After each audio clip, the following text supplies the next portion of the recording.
حضرت ابراہیم علیہ السلام نے کہا، اللہ کے بھیجے ہوئے فرشتوں، تمہارا کیا مقصد ہے؟ انہوں نے جواب دیا، ہم گناہگار قوم کی طرف بھیجے گئے ہیں تاکہ، یعنی قوم لوط کی طرف، تاکہ ہم ان پر مٹی کے کنکر برسائیں، یعنی یہ نشان زدہ کنکر تھے جس کی بارش ان کے اوپر ہوئی تھی، قوم لوط کے اوپر، اس کا آپ پہلے بھی ذکر پڑ چکی ہیں، جو تیرے رب کی طرف سے نشان زدہ ہیں ان حد سے گزر جانے والوں کے لیے۔ بس جتنے ایمان والے تھے ہم نے ان کو وہاں سے نکال لیا، اور ہم نے مسلمانوں کا صرف ایک ہی گھر پایا، اور وہاں ہم نے ان کے لیے جو دردناک عذاب کا ڈر رکھتے تھے ایک کامل علامت چھوڑ دی۔ موسیٰ علیہ السلام کے قصے میں بھی ہماری طرف سے ایک تنبیہ ہے، ہم نے اسے فرعون کی طرف کھلی دلیل دے کر بھیجا، بس اس نے اپنے بلبوتے پر منہ موڑا اور کہنے لگا یہ جادوگر ہے یا دیوانہ ہے۔ بالآخر ہم نے اسے اور اس کے لشکر کو اپنے عذاب میں پکڑ کر دریا میں ڈال دیا، وہ تھا ہی ملامت کے قابل۔ اور اسی طرح عادیوں کو بھی ہماری طرف سے تنبیہ ہے، جبکہ ہم نے ان پر خیر و برکت سے خالی ایک آندھی بھیجی۔ الریح عقیم کا مطلب ہے جس میں خیر و برکت نہیں تھی، یعنی وہ ہوا درختوں کو ثمر آور کرنے والی نہ تھی اور نہ بارش کی پیامبر تھی، بلکہ ہلاکت اور عذاب کی ہوا تھی۔ وہ جس جس چیز پر گرتی تھی اس کو بوسیدہ ہڈی کی طرح چورا چورا کر دیتی تھی۔ اور سمود کے قصے میں بھی عبرت ہے، جب ان سے کہا گیا کہ تم کچھ دن فائدہ اٹھا لو، لیکن انہوں نے اپنے رب کے حکم سے سرتابی کی، جس پر انہیں ان کے دیکھتے ہی دیکھتے تیز و تند کڑاکے نے ہلاک کر دیا، یعنی صاعقہ جو تھا وہ آسمانی چیخ تھی، اور ساتھ ہی ایک رجفہ یعنی زلزلہ بھی آیا جس کا سورہ اعراف میں ذکر ہوا تھا۔ بس نہ تو وہ کھڑے ہو سکے کہ بھاگ سکے، اور نہ ہی بدلہ لے سکے، یعنی اللہ کے عذاب سے اپنے آپ کو نہیں بچا سکے۔ اور نوح علیہ السلام کی قوم کا بھی اس سے پہلے یہی حال ہو چکا تھا، اور یہ بڑے ہی نافرمان لوگ تھے۔ آسمان کو ہم نے اپنے ہاتھوں سے بنایا ہے، اور یقیناً ہم کشادگی کرنے والے ہیں، یعنی آسمان تو بہت ہی وسیع ہے، لیکن اللہ تعالیٰ فرما رہے ہیں کہ ہم یہ طاقت رکھتے ہیں کہ ہم اس کو اور بھی وسیع کر دیں۔ اور زمین کو ہم نے فرش بنایا کہ اس میں جو ہے لوگ طرح طرح کی نباتات لگا کر اور اس کے اوپر اپنا گھر بنائے، اپنی بلڈنگیں بنائے، اور آرام سے اس پہ چلے پھرے۔ بس ہم بہت ہی اچھے بچھانے والے ہیں، اور ہر چیز کو ہم نے جوڑا جوڑا پیدا کیا ہے تاکہ تم نصیحت حاصل کرو، یعنی ہر چیز کو اس کا نر اور مادہ بنایا۔ بس تم اللہ کی طرف دوڑ بھاگ یعنی رجوع کرو، یقیناً میں تمہیں اس کی طرف سے صاف صاف تنبیہ کرنے والا ہوں۔ اور اللہ کے ساتھ کسی اور کو معبود نہ ٹھہراؤ، بے شک میں تمہیں اس کی طرف سے کھلا ڈرانے والا ہوں۔ اسی طرح جو لوگ ان سے پہلے گزرے ہیں ان کے پاس جو بھی رسول آیا انہوں نے کہہ دیا یہ تو جادوگر ہے یا دیوانہ ہے۔ کیا یہ اس بات کی ایک دوسرے کو وصیت کر کے گئے ہیں؟ نہیں، بلکہ یہ سارے کے سارے سرکش ہیں۔ تو آپ ان سے منہ پھیر لیجئے، آپ پر کوئی ملامت نہیں ہے، کیونکہ آپ کا کام صرف پیغام کو پہنچانا ہے۔ اور نصیحت کرتے رہیے، یقیناً یہ نصیحت ایمان والوں کو فائدہ دے گی۔ میں نے جنات اور انسانوں کو صرف اپنی عبادت کے لیے پیدا کیا ہے، یعنی یہاں پر ہماری پیدائش کا مقصد بتایا جا رہا ہے، جنوں انس کو صرف اللہ کی عبادت کے لیے پیدا کیا گیا ہے، اور اسی کی اطاعت کے لیے پیدا کیا گیا ہے۔ نہ میں ان سے روزی چاہتا ہوں اور نہ میری یہ چاہت ہے کہ وہ مجھ کو کھلائے۔ اللہ تعالیٰ تو خود ان سب کا روزی رساں اور توانائی والا ہے، زور آور ہے۔ بس جن لوگوں نے ظلم کیا ہے انہیں بھی ان کے ساتھیوں کے مثل اسی کا حصہ ملے گا، یعنی جیسا انہوں نے عذاب ظالموں کو، اسی میں سے عذاب کا حصہ ملے گا جس طرح سے پہلے کے لوگوں کو ملا تھا جنہوں نے اللہ کی نافرمانی کے کام کیے۔ لہٰذا وہ مجھ سے جلدی طلب نہ کرے، یعنی مشرکین مکہ جو عذاب مانگ رہے ہیں وہ جلدی طلب نہ کرے۔ فَوَيْلٌ لِّلَّذِينَ كَفَرُوا مِن يَوْمِهِمُ الَّذِي يُوعَدُونَ، بس خرابی ہے منکروں کے لیے ان کے اس دن سے جس کا وہ وعدہ دیے جاتے ہیں، یعنی قیامت کا۔ صدق اللہ العلی العظیم۔ سورت الطور، سورت طور مکی سورت ہے، اور اس میں 49 آیتیں ہیں اور 2 رکوع ہیں۔ شروع کرتی ہوں اللہ کے نام سے جو بڑا مہربان اور نہایت رحم فرمانے والا ہے۔ والطور، قسم ہے طور کی۔ اور یہاں پر طور کیا ہے؟ طور سے مراد جو ہے وہ طور پہاڑ ہے جس پر حضرت موسیٰ علیہ السلام اللہ سے ہم کلام ہوئے تھے، اسے طور سینا بھی کہا جاتا ہے۔ اور اللہ نے اسی کے، یعنی آپ جو موسیٰ علیہ السلام سے کلام اللہ تعالیٰ نے کیا تھا تو اسی شرف کی بنا پر کہ یہ وہ پہاڑ ہے کہ اس کو یہ شرف دیا گیا کہ جہاں پہ اللہ نے اپنے پیغمبر موسیٰ علیہ السلام سے کلام کیا، جن کو کلیم اللہ کا خطاب ملا، تو اسی شرف کی بنا پر اس پہاڑ کی قسم کھائی جا رہی ہے۔ وہ کتاب مستور، اور لکھی ہوئی کتاب کی، مستور کا مطلب ہوتا ہے مکتوب، یعنی لکھی ہوئی چیز جو کہ ریٹن کی جاتی ہے، لکھی جاتی ہے۔ تو قرآن مجید لوح محفوظ تمام کتب یا انسانی اعمال، جو اعمال نامے جو فرشتے لکھتے ہیں وہ سارے یہاں پر مراد ہیں۔ تو قسم ہے طور کی اور لکھی ہوئی کتاب کی، فی رق منشور، جو جھلی کے کھلے ہوئے ورق میں ہے۔ یعنی مستور جو لکھی ہوئی کتاب ہے وہ کس میں ہے؟ رق کا مطلب ہوتا ہے چمڑا، جس کے اوپر لکھا جاتا ہے، پہلے زمانے میں تو چمڑے کے اوپر لکھا جاتا تھا نا، تو اس کو رق کہتے تھے۔ اور منشور کا مطلب ہوتا ہے مبسوط، یعنی پھیلایا ہوا اور کھلا ہوا۔ تو یہ کتاب کی قسم کھائی جا رہی ہے جو جھلی کے ورق میں، یعنی چمڑے والی کتاب میں کے ورق میں لکھی ہوئی ہے، اور وہ کتاب جو ہے وہ پھیلی ہوئی ہے۔ والبیت المعمور، اور آباد گھر کی۔ اور بیت معمور 7ویں آسمان پر وہ عبادت خانہ ہے جس میں فرشتے عبادت کرتے ہیں۔ یہ عبادت خانہ فرشتوں سے ایسے بھرا ہوا ہوتا ہے کہ روزانہ اس میں 70,000 فرشتے عبادت کے لیے آتے ہیں، جن کی پھر دوبارہ قیامت تک باری نہیں آتی۔ جو معراج کی احادیث ہیں اس میں بھی اس کا بیان ہے۔ اور بعض کہتے ہیں کہ بیت معمور سے مراد خانہ کعبہ ہے، جو عبادت کے لیے آنے والے انسانوں سے ہر وقت بھرا رہتا ہے، اور معمور کا مطلب ہے آباد اور بھرے ہوئے کے۔ بس سقف المرفوع، اور اونچی چھت کی، اس سے مراد آسمان ہے جو زمین کے لیے چھت کی طرح سے ہے۔ والبحر المسجور، اور بھڑکائے ہوئے سمندر کی۔ مسجور کا مطلب ہوتا ہے بھڑکا ہوا، اس سے مراد وہ پانی ہے جو زیر عرش ہے، اور جس سے قیامت والے دن بارش نازل ہوگی اور مردہ جسم زندہ ہو جائیں گے۔ بعض کہتے ہیں اس سے مراد سمندر ہے، اور قیامت والے دن اس میں آگ بھڑک اٹھے گی، جیسے سورہ تکویر میں آتا ہے نا کہ وَإِذَا الْبِحَارُ سُجِّرَتْ، کہ جب سمندر بھڑکا دیے جائیں گے۔ تو یہی اس کا میننگ ہے۔ تو ان سب چیزوں کی اللہ تعالیٰ قسم کھا رہے، اور قسم کھانے کے بعد کیا بتایا جا رہا ہے؟ جواب قسم کیا ہے؟ ان عذاب ربک لواقع، بے شک آپ صلی اللہ علیہ وسلم کے رب کا عذاب ہو کر رہنے والا ہے، یعنی آپ کا عذاب جو ہے وہ ضرور آئے گا، اور ایسا ہو کر رہے گا، کیونکہ یہ لوگ عذاب کا مذاق اڑاتے تھے اور دنیا میں اس کو لانے کی تمنا کرتے تھے کہ اگر آپ سچے پیغمبر ہیں تو ہمارے اوپر عذاب لے کر آئیے۔ تو اللہ تعالیٰ ان تمام چیزوں کی قسم کھا کر فرما رہے ہیں کہ اللہ کا عذاب ہو کر رہنے والا ہے، اسے کوئی روکنے والا نہیں ہے۔ یعنی جب یہ عذاب آ جائے گا تو پھر کوئی اس کو ٹالنے پر یا اس کو روکنے پر قادر نہیں ہوگا۔ اور وہ دن کیا ہوگا؟ یوم تمور السماء مورا، اور جس دن آسمان تھر تھرانے لگے گا۔ مور کا مطلب ہوتا ہے حرکت اور اضطراب۔ تو قیامت والے دن کیا ہوگا کہ آپ کو جو آسمان آج بڑا پرسکون نظر آ رہا ہے، بڑا نظم اور ضبط کے ساتھ نظر آ رہا ہے، اس میں تمام سیارے اور جو بھی ستارے ہیں ان سب کی ٹوٹ پھوٹ کی وجہ سے اضطراب واقع ہو جائے گا۔ تو آسمان اس روز تھر تھرانے لگے گا، اور پہاڑ جو ہے وہ جگہ چھوڑ کر روئی کے گالوں یا ریت کے ذروں کی طرح اڑنے لگیں گے، اور پہاڑ چلائے جائیں گے۔ اور اس دن جھٹلانے والوں کی پوری خرابی ہے، یعنی جن لوگوں نے قیامت کو جھٹلایا تھا ان کے لیے آج خرابی ہے، جو اپنی بےہودہ گوئی میں اچھل کود کر رہے ہیں، یعنی کفر و باطل میں مصروف ہیں اور حق کی تکذیب میں لگے ہوئے ہیں۔ اور جس دن وہ دھکے دے کر آتش جہنم کی طرف لائے جائیں گے۔ یعنی ادعا کا مطلب ہوتا ہے سختی کے ساتھ کسی کو دھکیلنا، تو وہ ان کو جو ہے وہ دھکیل دھکیل کر کیونکہ وہ خود تو نہیں جائیں گے وہاں پر آتش جہنم کے پاس، تو ان کو دھکیل کر وہاں لایا جائے گا۔ یہی ہے آتش دوزخ جسے تم جھٹلاتے تھے۔ یعنی اس پر جو فرشتے مقرر ہوں گے وہ ان کو بتائیں گے کہ دنیا میں تم اس کو جھٹلاتے تھے، اور آج تمہیں اس کے سامنے لا کر کھڑا کر دیا گیا ہے۔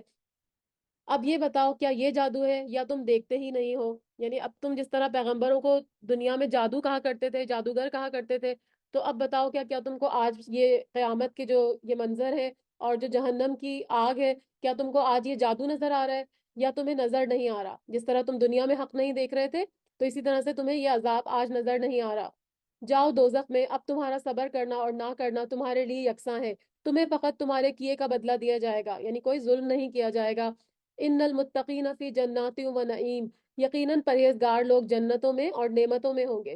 یعنی پہلے اہل کفر کی جو انجام ہے اس کے بارے میں بتایا گیا، اب یہاں متقی لوگوں کے بارے میں بتایا جا رہا ہے کہ ان کا کیا انجام ہوگا، کہ وہ جنتوں اور نعمتوں میں ہوں گے جو انہیں ان کے رب نے دے رکھی ہیں، اور اس پر وہ خوش ہو رہے ہوں گے۔ یعنی جنت کے گھر، لباس، کھانے، سواریاں، اور ان کی جو بیویاں ہوں گی یا ان کی ازواج ہوں گی، تو وہ دیگر نعمتیں ساری جو ان کو ملیں گی ان سب پر وہ خوش ہو رہے ہوں گے، کیونکہ یہ نعمتیں دنیا کی نعمتوں سے بدر جہاں بڑھ کر ہوں گی جو انہیں ان کے رب نے دے رکھی ہوں گی، اور وہ اس پر خوش ہو رہے ہیں۔ اور ان کے پروردگار نے انہیں جہنم کے عذاب سے بھی بچا لیا۔ تم مزے سے کھاتے پیتے رہو ان اعمال کے بدلے میں جو تم کرتے تھے، یعنی دنیا میں جو کرتے تھے اس کے بدلے میں تم کو یہ سارے انعامات دیے جا رہے ہیں۔ متکئین علی سرر مصفوفۃ وزوجناہم بحور عین، اور برابر بچھے ہوئے شاندار تخت پر تکیے لگائے ہوئے ہوں گے. مصفوفہ مطلب صف جیسے ہوتی ہے نا، اسی سے نکلا ہے کہ ایک دوسرے کے ساتھ ملے ہوئے ہوں گے، جیسے ایک صف بنی ہوتی ہے، اور ان کے چہرے ایک دوسرے کے سامنے ہوں گے. جیسے میدان میں فوج ہوتی ہے نا، ان کی آگے جو ہے فوجوں کے چہرے ایک دوسرے کے سامنے ہوتے ہیں.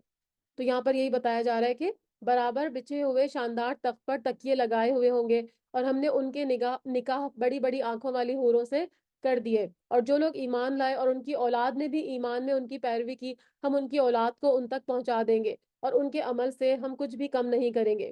یعنی اگر والدین اپنے اخلاص اور تقوی اور عمل اور کردار کی وجہ سے جنت کے اعلیٰ درجوں پر فائز ہوں گے، تو اللہ تعالیٰ ان کی ایماندار اولاد جو کہ جنت کے نچلے درجوں میں ہوگی، ان کو بھی بلند درجے پہ کر دے گی، اور ان کو ان کے والدین کے ساتھ ملا دے گی.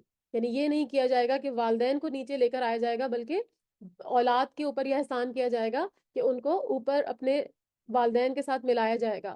تو اہل ایمان پر یہ اللہ تعالیٰ احسان فرمائیں گے. ایک تو آپس میں ان لوگوں کو ملائیں گے تاکہ ان کی آنکھیں ٹھنڈی ہوں، اور اس میں شرط یہ ہوگی کہ دونوں ایماندار ہوں. یعنی دوسرا جو آپ کی اولاد ہے وہ بھی نیک ہو، تب ایسا ممکن ہوگا کہ درجوں میں پھر فرق مٹ جائے گا.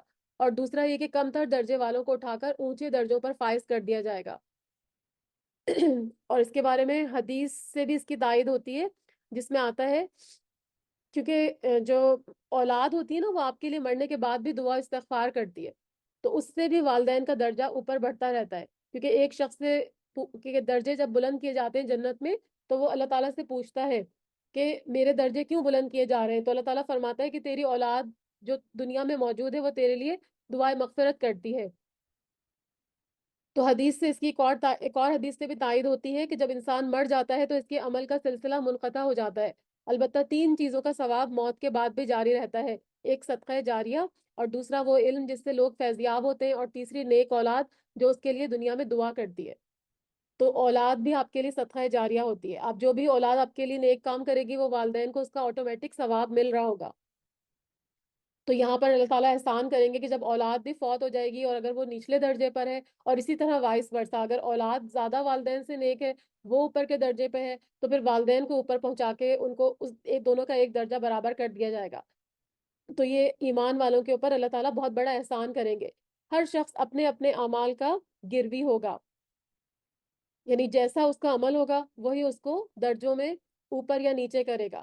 تو ہر یعنی کافر اگر ہوگا تو وہ بھی جو اس نے دنیا میں عمل کیا اس کے مطابق گروی ہوگا، یعنی اسی عمل کے حساب سے اس کو جزا اور سزا ملے گی. اللہ تعالیٰ فرماتے ہیں ہم ان کے لیے میوے اور مرغوب گوشت کی ریل پیل کر دیں گے. یعنی کیونکہ ہمیں یہ سب چیزیں دنیا میں بھی مرغوب ہوتی ہیں نا، ہمیں پھل بہت پسند ہوتے ہیں، گوشت بہت مرغوب ہوتا ہے، تو وہاں پر یہ سب کچھ دیں گے. یعنی امدد نہ ہوں کا مطلب کیا ہے؟ زد نہ ہوں، یعنی زیادہ دیں گے، بہت زیادہ دیں گے. اور ان کے ذائقے دنیا کے جو ذائقے ہیں جو چیزوں کے، ان سے کہیں زیادہ اچھے ہوں گے. یعنی ہم اس کا کمپیریزن ہی نہیں کر سکتے. خوش طبعی کے ساتھ ایک دوسرے سے جام شراب کی چھینا جھپٹی کریں گے. یعنی جیسے ہوتا ہے نا، ایک دوسرے کو کے ساتھ مذاق کر رہے ہوں گے، کوئی کسی سے چھین رہا ہے، کوئی کسی سے چھین رہا ہے، اور وہاں پہ بہت زیادہ ایک شغل میلہ لگا ہوا ہوگا. مطلب سب ایک دوسرے کے ساتھ ہنسی مذاق کر رہے ہوں گے، چھینا جھپٹی کر رہے ہوں گے، جس شراب کے سرور میں نہ تو کوئی بےہودہ گوئی ہوگی اور نہ ہی گناہ ہوگا. یعنی یہ جو جنت کی شراب ہوگی اس کی تاثیر دنیا کی شراب جیسی نہیں ہوگی، نہ اس کو پی کے کوئی بہکے گا اور نہ ہی کوئی لغو حرکت کرے گا. اور ان کے ارد گرد ان کے 9 عمر غلام چل پھر رہے ہوں گے، جیسے کہ وہ موتی تھے جو کہ ڈھکے ہوئے رکھے گئے تھے. تو جنتیوں کے جو خدمت گار ہوں گے وہ 9 عمر خادم ہوں گے، اور ان کی خدمت کے لیے ہر طرف وہ پھیلے ہوئے ہوں گے. اور وہ حسن و جمال اور صفائی اور رعنائی میں ایسے ہوں گے جیسے کہ موتی ہیں جن کو ڈھک کر رکھا گیا ہے.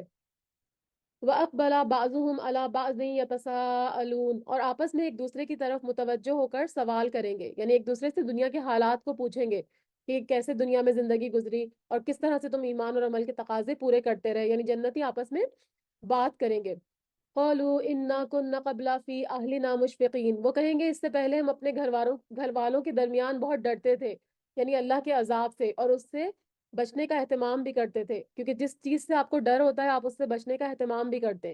تو یہ کہیں گے کہ ہم عذاب سے بچنے کا اہتمام کرتے تھے، بس اللہ تعالیٰ نے ہم پر بڑا احسان کیا اور ہمیں تیز و تند گرم ہواؤں کے عذاب سے بچا لیا.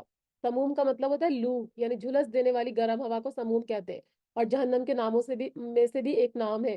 تو کہیں گے کہ ہم کو اللہ نے اس عذاب سے بچا لیا گرم ہوا کے. ہم اس سے پہلے ہی اس کی عبادت کیا کرتے تھے.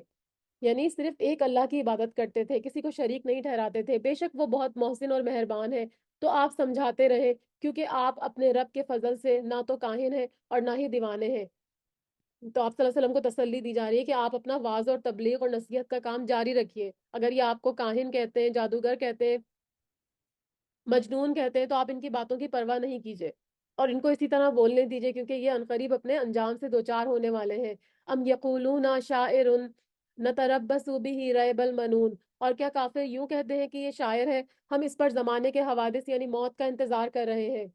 ریب کا مطلب ہوتا ہے شک میں ہے، ٹھیک ہے، اور حوادث یعنی حادثے، یعنی ہم قریش مکہ کہہ رہے ہیں کہ اس بات کے ہم انتظار میں ہیں کہ شاید آپ صلی اللہ علیہ وسلم کو موت آ جائے اور ہم کو چین نصیب ہو جائے۔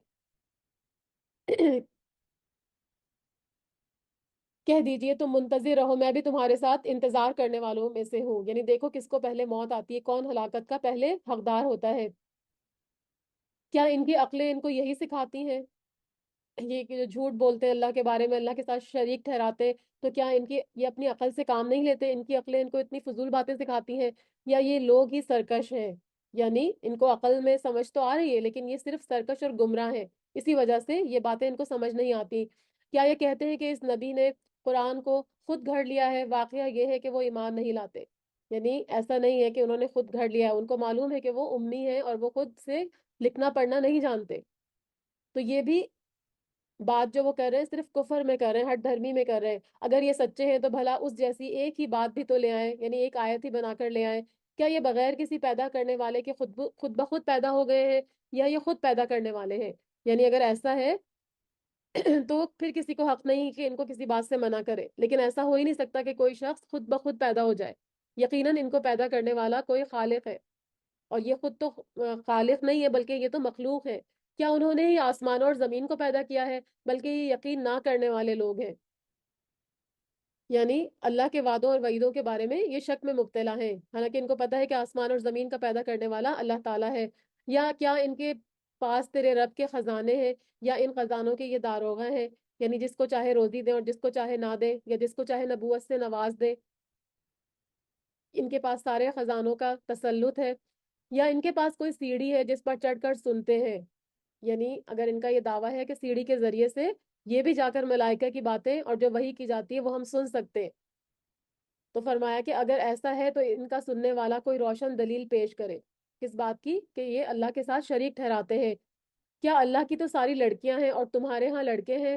کیا تو ان سے کوئی اجرت طلب کرتا ہے کہ یہ اس کے تاوان سے بوجھل ہو رہے ہیں، یعنی اس کی ادائیگی تمہیں لینا دینا مشکل ہو رہی ہے؟ آپ صلی اللہ علیہ وسلم تو ان سے کوئی بھی چیز طلب نہیں کر رہے تھے۔ کیا ان کے پاس علم غیب ہے جسے یہ لکھ لیتے ہیں کہ ہمارے اوپر جو ہے وہ عذاب نہیں آئے گا، یا پھر یہ کہ ہم اللہ کے بہت چہیتے ہیں اور اگر عذاب آیا مطلب ہم قیامت ہوئی بھی تو ہم جو ہے جنت میں جائیں گے؟ تو ان کو کیا غیب کی باتیں پتہ ہیں؟ کیا یہ لوگ کوئی فریب کرنا چاہتے ہیں؟ تو یقین کر لیجئے کہ فریب خوردہ کافر ہی ہے، یعنی جو بھی یہ چال چل رہے ہیں، جو بھی فریب کر رہے ہیں، اس کا سارا نقصان انہی کو پہنچنے والا ہے۔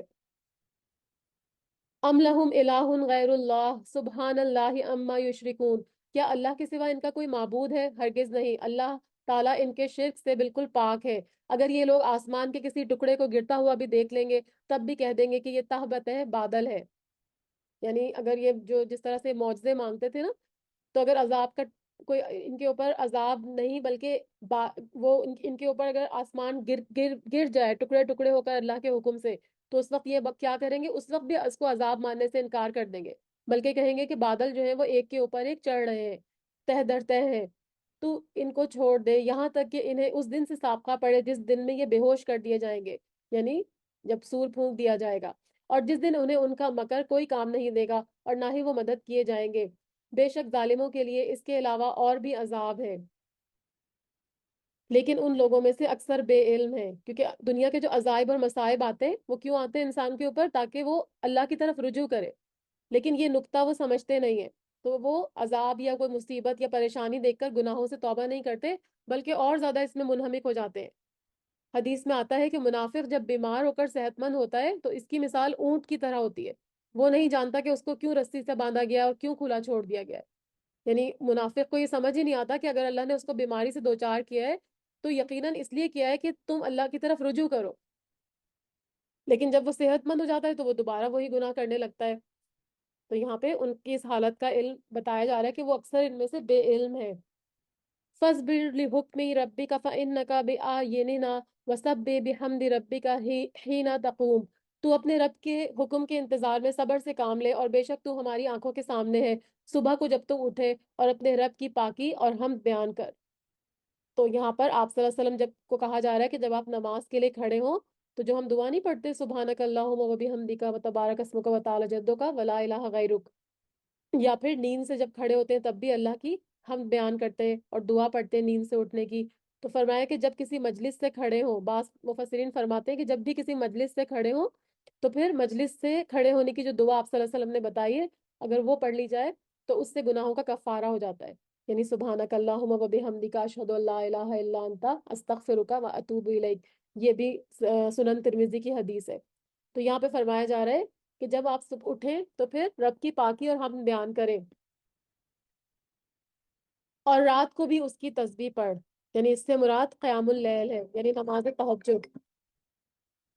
نماز تہجد جو ہے اس کو اس کی پڑھنے کو کہا جا رہا ہے، یعنی وہاں پر تسبیح بھی بیان کریں اور اللہ کا ذکر بھی کریں، اور ستاروں کے ڈوبتے وقت بھی. یعنی اس سے مراد فجر کی 2 سنتیں ہیں مفسرین کہتے ہیں، کیونکہ نوافل میں سب سے زیادہ آپ صلی اللہ علیہ وسلم کی حفاظت فرماتے تھے. ایک روایت میں آتا ہے کہ آپ صلی اللہ علیہ وآلہ وسلم نے فرمایا کہ فجر کی 2 سنتیں دنیا اور ما فیہا سے بہتر ہے. صحیح بخاری کی حدیث ہے. اور آپ کو پتا ہے کہ جب ہم قصر نماز پڑھتے ہیں نا تو باقی میں تو آپ سنتیں نہیں پڑھ رہے ہوتے، فرض بھی آپ کو اللہ تعالیٰ کم کر دیتے ہیں، یعنی قصر کر دیتے ہیں، اس کی ہاف کر دیتے ہیں. لیکن فجر میں جو ہے وہ 2 فرض اور 2 سنتیں پڑھی جاتی ہیں، مطلب 2 سنت پڑھنا ضروری ہے قصر میں بھی، کیونکہ ان کی بڑی اہمیت آپ صلی اللہ علیہ وسلم کی حدیث سے ثابت ہے. سورت النجم مکی سورت ہے اور اس میں 62 آیتیں ہیں اور 3 رکوع ہیں. بسم اللہ الرحمن الرحیم. اس کے بارے میں آتا ہے یہ پہلی سورت ہے جسے آپ صلی اللہ علیہ وآلہ وسلم نے کفار کے مجمع عام میں تلاوت کیا، اور تلاوت کے بعد آپ صلی اللہ علیہ وآلہ وسلم نے اور آپ کے پیچھے جتنے لوگ تھے سب نے سجدہ کیا، کیونکہ اس کے آخر میں سجدہ تلاوت آتا ہے، سوائے امیہ بن خلف کے. اس نے اپنی مٹھی میں مٹی لے کر اس پر سجدہ کیا، چنانچہ وہ کفر کی حالت میں ہی مارا گیا. یہ صحیح بخاری کی تفسیر سورہ نجم ہے.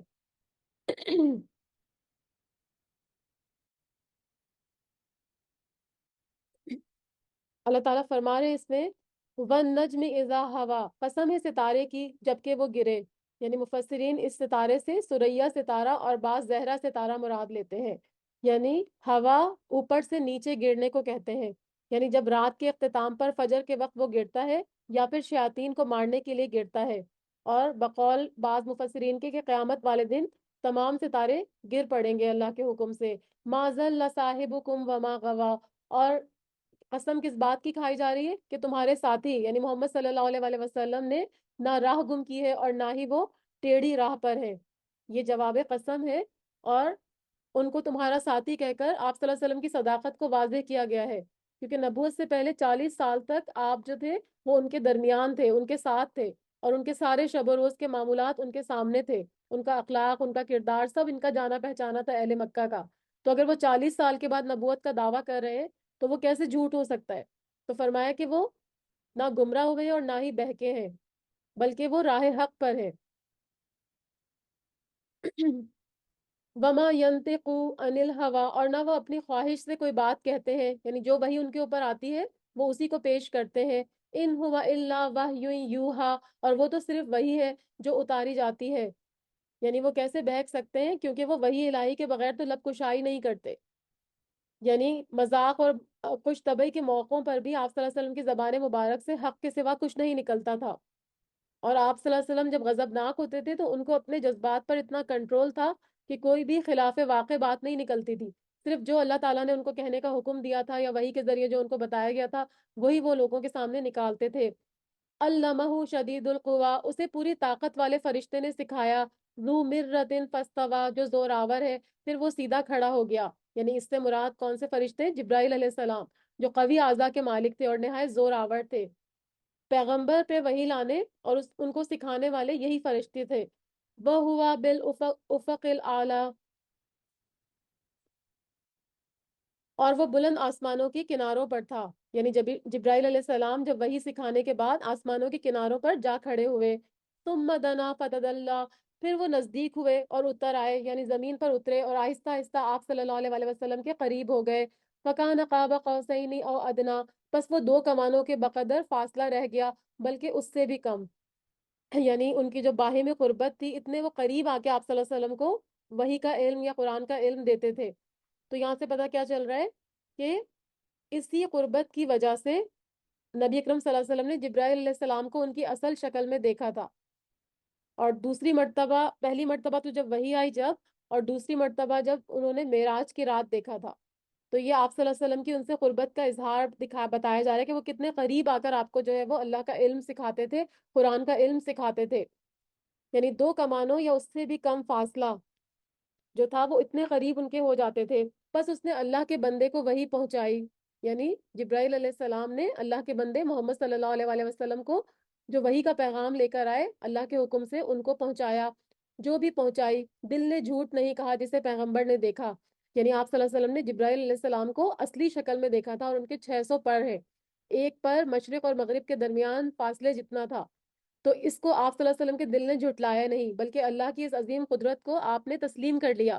کیا تم جھگڑا کرتے ہو اس پر جو پیغمبر دیکھتے ہیں؟ کیونکہ وہ لوگ تو اس بات کو مانتے ہی نہیں تھے نا کہ ایسا ہوا. اسے تو ایک مرتبہ اور بھی دیکھا تھا سدرت المنتہا کے پاس. یعنی یہ وہی لیلۃ المعراج کا واقعہ ہے جب اصل شکل میں جبرائیل علیہ السلام کو آپ نے دیکھا تھا. اور سدرت المنتہا کیا ہے؟ ایک بیری کا درخت ہے جو چھٹے یا ساتویں آسمان پر ہے، اور یہ آخری حد ہے، اس سے اوپر کوئی فرشتہ نہیں جا سکتا. فرشتے اللہ کے احکام یہیں سے وصول کرتے ہیں. اسی کے پاس جنت الماوا ہے. جنت الماوا اس لیے کہتے ہیں کہ حضرت آدم علیہ السلام کا ماوا اور مسکن یہی جگہ ہے. بعض کہتے ہیں کہ روحیں یہاں آ کر جمع ہوتی ہیں، اسی لیے اس کو جنت الماوا کہتے ہیں. ماوا کا مطلب ہوتا ہے ٹھکانہ. از یکش سدرتو از یکش سدرت ما یکشا، جبکہ سدرا کو چھپائے لیتی تھی وہ چیز جو چھا رہی تھی. یہاں پر سدرت المنتہا کی کیفیت کا بیان ہے. جب آپ صلی اللہ علیہ وسلم نے شب معراج کے موقع پر اس کا مشاہدہ کیا تھا تو انہوں نے کیا دیکھا تھا کہ سونے کے پروانے اس کے گرد منڈلا رہے ہیں اور فرشتوں کا عکس اس پر پڑ رہا ہے، اور آپ رب کی تجلیات کا مظہر بھی وہی تھا. اسی مقام پر آپ صلی اللہ علیہ وسلم کو 3 چیزوں سے نوازا گیا تھا: 5 وقت کی نمازیں، سورہ بقرہ کی آخری 2 آیات، اور اس مسلمان کی مغفرت کا وعدہ جو شرک کی آلودگیوں سے پاک ہوگا. یہ صحیح مسلم کی حدیث ہے. ما زاغ البصر وما طغى، نہ تو نگاہ بہکی اور نہ ہی حد سے بڑھی، یعنی ان کی نگاہ جو ہے وہ دائیں بائیں نہیں ہوئی اور نہ ہی بلند اور متجاوز ہوئی. جو نگاہ آپ کو جہاں پر دیکھنے کو کہا گیا تھا آپ وہیں دیکھ رہے تھے. یقیناً اس نے رب کی بڑی بڑی نشانیوں میں سے بعض نشانیاں دیکھ لی. تو یہ جو ان کی تفصیل ہے وہ آپ کو احادیث معراج میں جو جو نشانیاں دکھائی گئی وہ ساری آپ کو اللہ کی جو مظاہر قدرت تھا ان کا مشاہدہ کروایا گیا، 7 آسمانوں کی سیر کروائی گئی. تو یہ اسی کا ذکر ہے. بڑی بڑی نشانیاں ان کو اللہ کی دکھائی گئی اور پیغمبروں سے ملاقات بھی کروائی گئی. کیا تم نے لات اور عزا کو دیکھا اور منات اور تیسرے پچھلے کو؟ یعنی اب مشرکین کے لیے کہا جا رہا ہے کہ اللہ کی تو یہ شان ہے کہ جبرائیل علیہ السلام جیسے عظیم فرشتوں کا وہ خالق ہے، اور محمد صلی اللہ علیہ وسلم اس کے رسول ہیں جنہیں اس نے آسمانوں پر بلا کر بڑی بڑی نشانیوں کا مشاہدہ کروایا اور ان پر وحی بھی نازل کی. اور تم ان معبودوں کی عبادت کرتے ہو جن کے اندر کسی قسم کی خوبیاں نہیں ہیں. اور یہ عرب کے 3 مشہور بت تھے، ان کے نام اسی لیے لات، عزا اور منات کا ذکر کیا گیا. تو کہا جا رہا ہے کہ تم یہ کام کرتے ہو. اور یہاں پر جو یہ جو بت تھے نا یہ بھی کوئی نیک آدمی تھے. یعنی کہا جاتا ہے کہ جو لات تھا وہ بھی ایک نیک آدمی تھا، حاجیوں کو ستو گھول گھول کر پلاتا تھا. تو بعد میں اس کے مرنے کے بعد اس کی قبر کو انہوں نے عبادت گاہ بنا لیا اور پھر بعد میں اس کا مجسمہ بنا کے اس کی پوجا شروع کر دی. اور اسی طرح سے دیگر جو نام دیے گئے وہ بھی نیک لوگوں کے نام تھے جن کو انہوں نے بگاڑ کر بت بنا دیا اور ان کو کہنے لگے کہ یہ ہم کو اللہ کے قریب کرتے، ہم اسی لیے ان کی عبادت کرتے ہیں. اللہ تعالیٰ فرما رہے ہیں کیا تمہارے لیے لڑکے ہیں اور اللہ کے لیے لڑکیاں ہیں؟ یعنی اپنے لیے تو تم بیٹوں کو پسند کرتے ہو اور فرشتوں کو تم اللہ کی بیٹیاں قرار دیتے ہو. یہ تو اب بڑی بے انصافی کی تقسیم ہے، یعنی حق سے ہٹی ہوئی ہے. دراصل یہ صرف نام ہے جو تم نے اور تمہارے باپ دادوں نے ان کے رکھ لیے ہیں. اللہ نے اس کی کوئی دلیل نازل نہیں کی. یہ لوگ تو صرف گمان اور اپنی نفسانی خواہشوں کے پیچھے پڑے ہوئے ہیں، اور یقیناً ان کے رب کی طرف سے ان کے پاس ہدایت آ چکی ہے. یعنی جو ہمارا مذہب ہے اسلام وہ ایک دلیل پر ہے، اس کی ہر بات جو ہے وہ دلیل سے واضح ہوتی ہے. اس کے برعکس جتنے بھی مذاہب ہیں نا ان کے پاس کوئی دلیل نہیں ہے. جیسے اگر یہ شرک کرتے تھے تو یہ صرف اللہ تعالیٰ فرما رہے ہیں کہ اپنی نفسانی خواہش اور اس کے علاوہ صرف گمان کے اوپر یہ دیگر جو ان کے وہ ہیں معبود ان کی یہ عبادت کرتے ہیں اللہ کو چھوڑ کے. حالانکہ اگر اللہ تعالیٰ جب بھی ان سے کوئی دلیل مانگتے تھے تو وہ اس کو پیش کرنے سے قاصر تھے، کیونکہ ان کے پاس کوئی بھی دلیل یا برہان نہیں تھی. فرمایا کہ کیا ہر شخص جو آرزو کرے اسے میسر ہے؟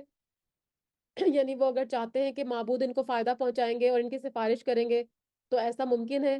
نہیں، ایسا ممکن نہیں ہے. اللہ ہی کے ہاتھ میں ہے یہ جہان اور وہ جہان، یعنی دنیا اور آخرت کے تمام اختیارات صرف اور صرف اللہ ہی کے ہاتھ میں ہے. اور بہت سے فرشتے آسمانوں میں ہیں جن کی سفارش کچھ بھی نفع نہیں دے سکتی، مگر یہ اور بات ہے کہ اللہ تعالیٰ اپنی خوشی اور اپنی چاہت سے جس کے لیے چاہے اجازت دے دے. کیونکہ فرشتے جو ہیں وہ اللہ کی بہت ہی مقرب ترین مخلوق ہے، لیکن ان کو بھی شفاعت کا حق صرف انہی لوگوں کے لیے ہوگا جس کے لیے اللہ پسند کرے گا. تو پھر یہ پتھر کی مورتیاں کیسے تمہاری سفارش کریں گی؟ بے شک جو لوگ آخرت پر ایمان نہیں رکھتے وہ فرشتوں کا زنانہ نام مقرر کرتے ہیں، یعنی فرشتوں کو عورتیں کہتے ہیں، حالانکہ انہیں اس کا کوئی علم نہیں ہے. وہ صرف اپنے گمان کے پیچھے پڑے ہوئے ہیں، اور بے شک وہم اور گمان حق کے مقابلے میں کوئی کام نہیں دیتا، کیونکہ حق جو ہوتا ہے وہ دلیل سے آتا ہے، اور وہم اور گمان جو ہوتا ہے وہ صرف ایسی جو ہے وہ ایسی منہ سے نکلی ہوئی بات ہوتی ہے، ان کے پاس کوئی دلیل نہیں ہوتی اس کو ثابت کرنے کے لیے. تو آپ صلی اللہ علیہ وآلہ وسلم اس سے منہ موڑ لیجئے، جو ہماری یاد سے منہ موڑے اور جن کا ارادہ بجز زندگانی دنیا کے اور کچھ نہ ہو، یہی ان کے علم کی انتہا ہے. آپ کا رب اس سے خوب واقف ہے جو اس کی راہ سے بھٹک گیا، اور وہی خوب واقف ہے جو کہ اس کی طرف ہدایت پایا. اور اللہ ہی ہے جو کچھ آسمانوں میں ہے اور جو کچھ زمین میں ہے، اللہ ہی کا ہے جو کچھ آسمانوں میں ہے اور جو کچھ زمین میں ہے، تاکہ اللہ تعالیٰ برے عمل کرنے والوں کو ان کے اعمال کا بدلہ دے اور نیک کام کرنے والوں کو اچھا بدلہ عنایت فرمائے. یعنی ہدایت اور گمراہی اللہ ہی کے ہاتھ میں ہے.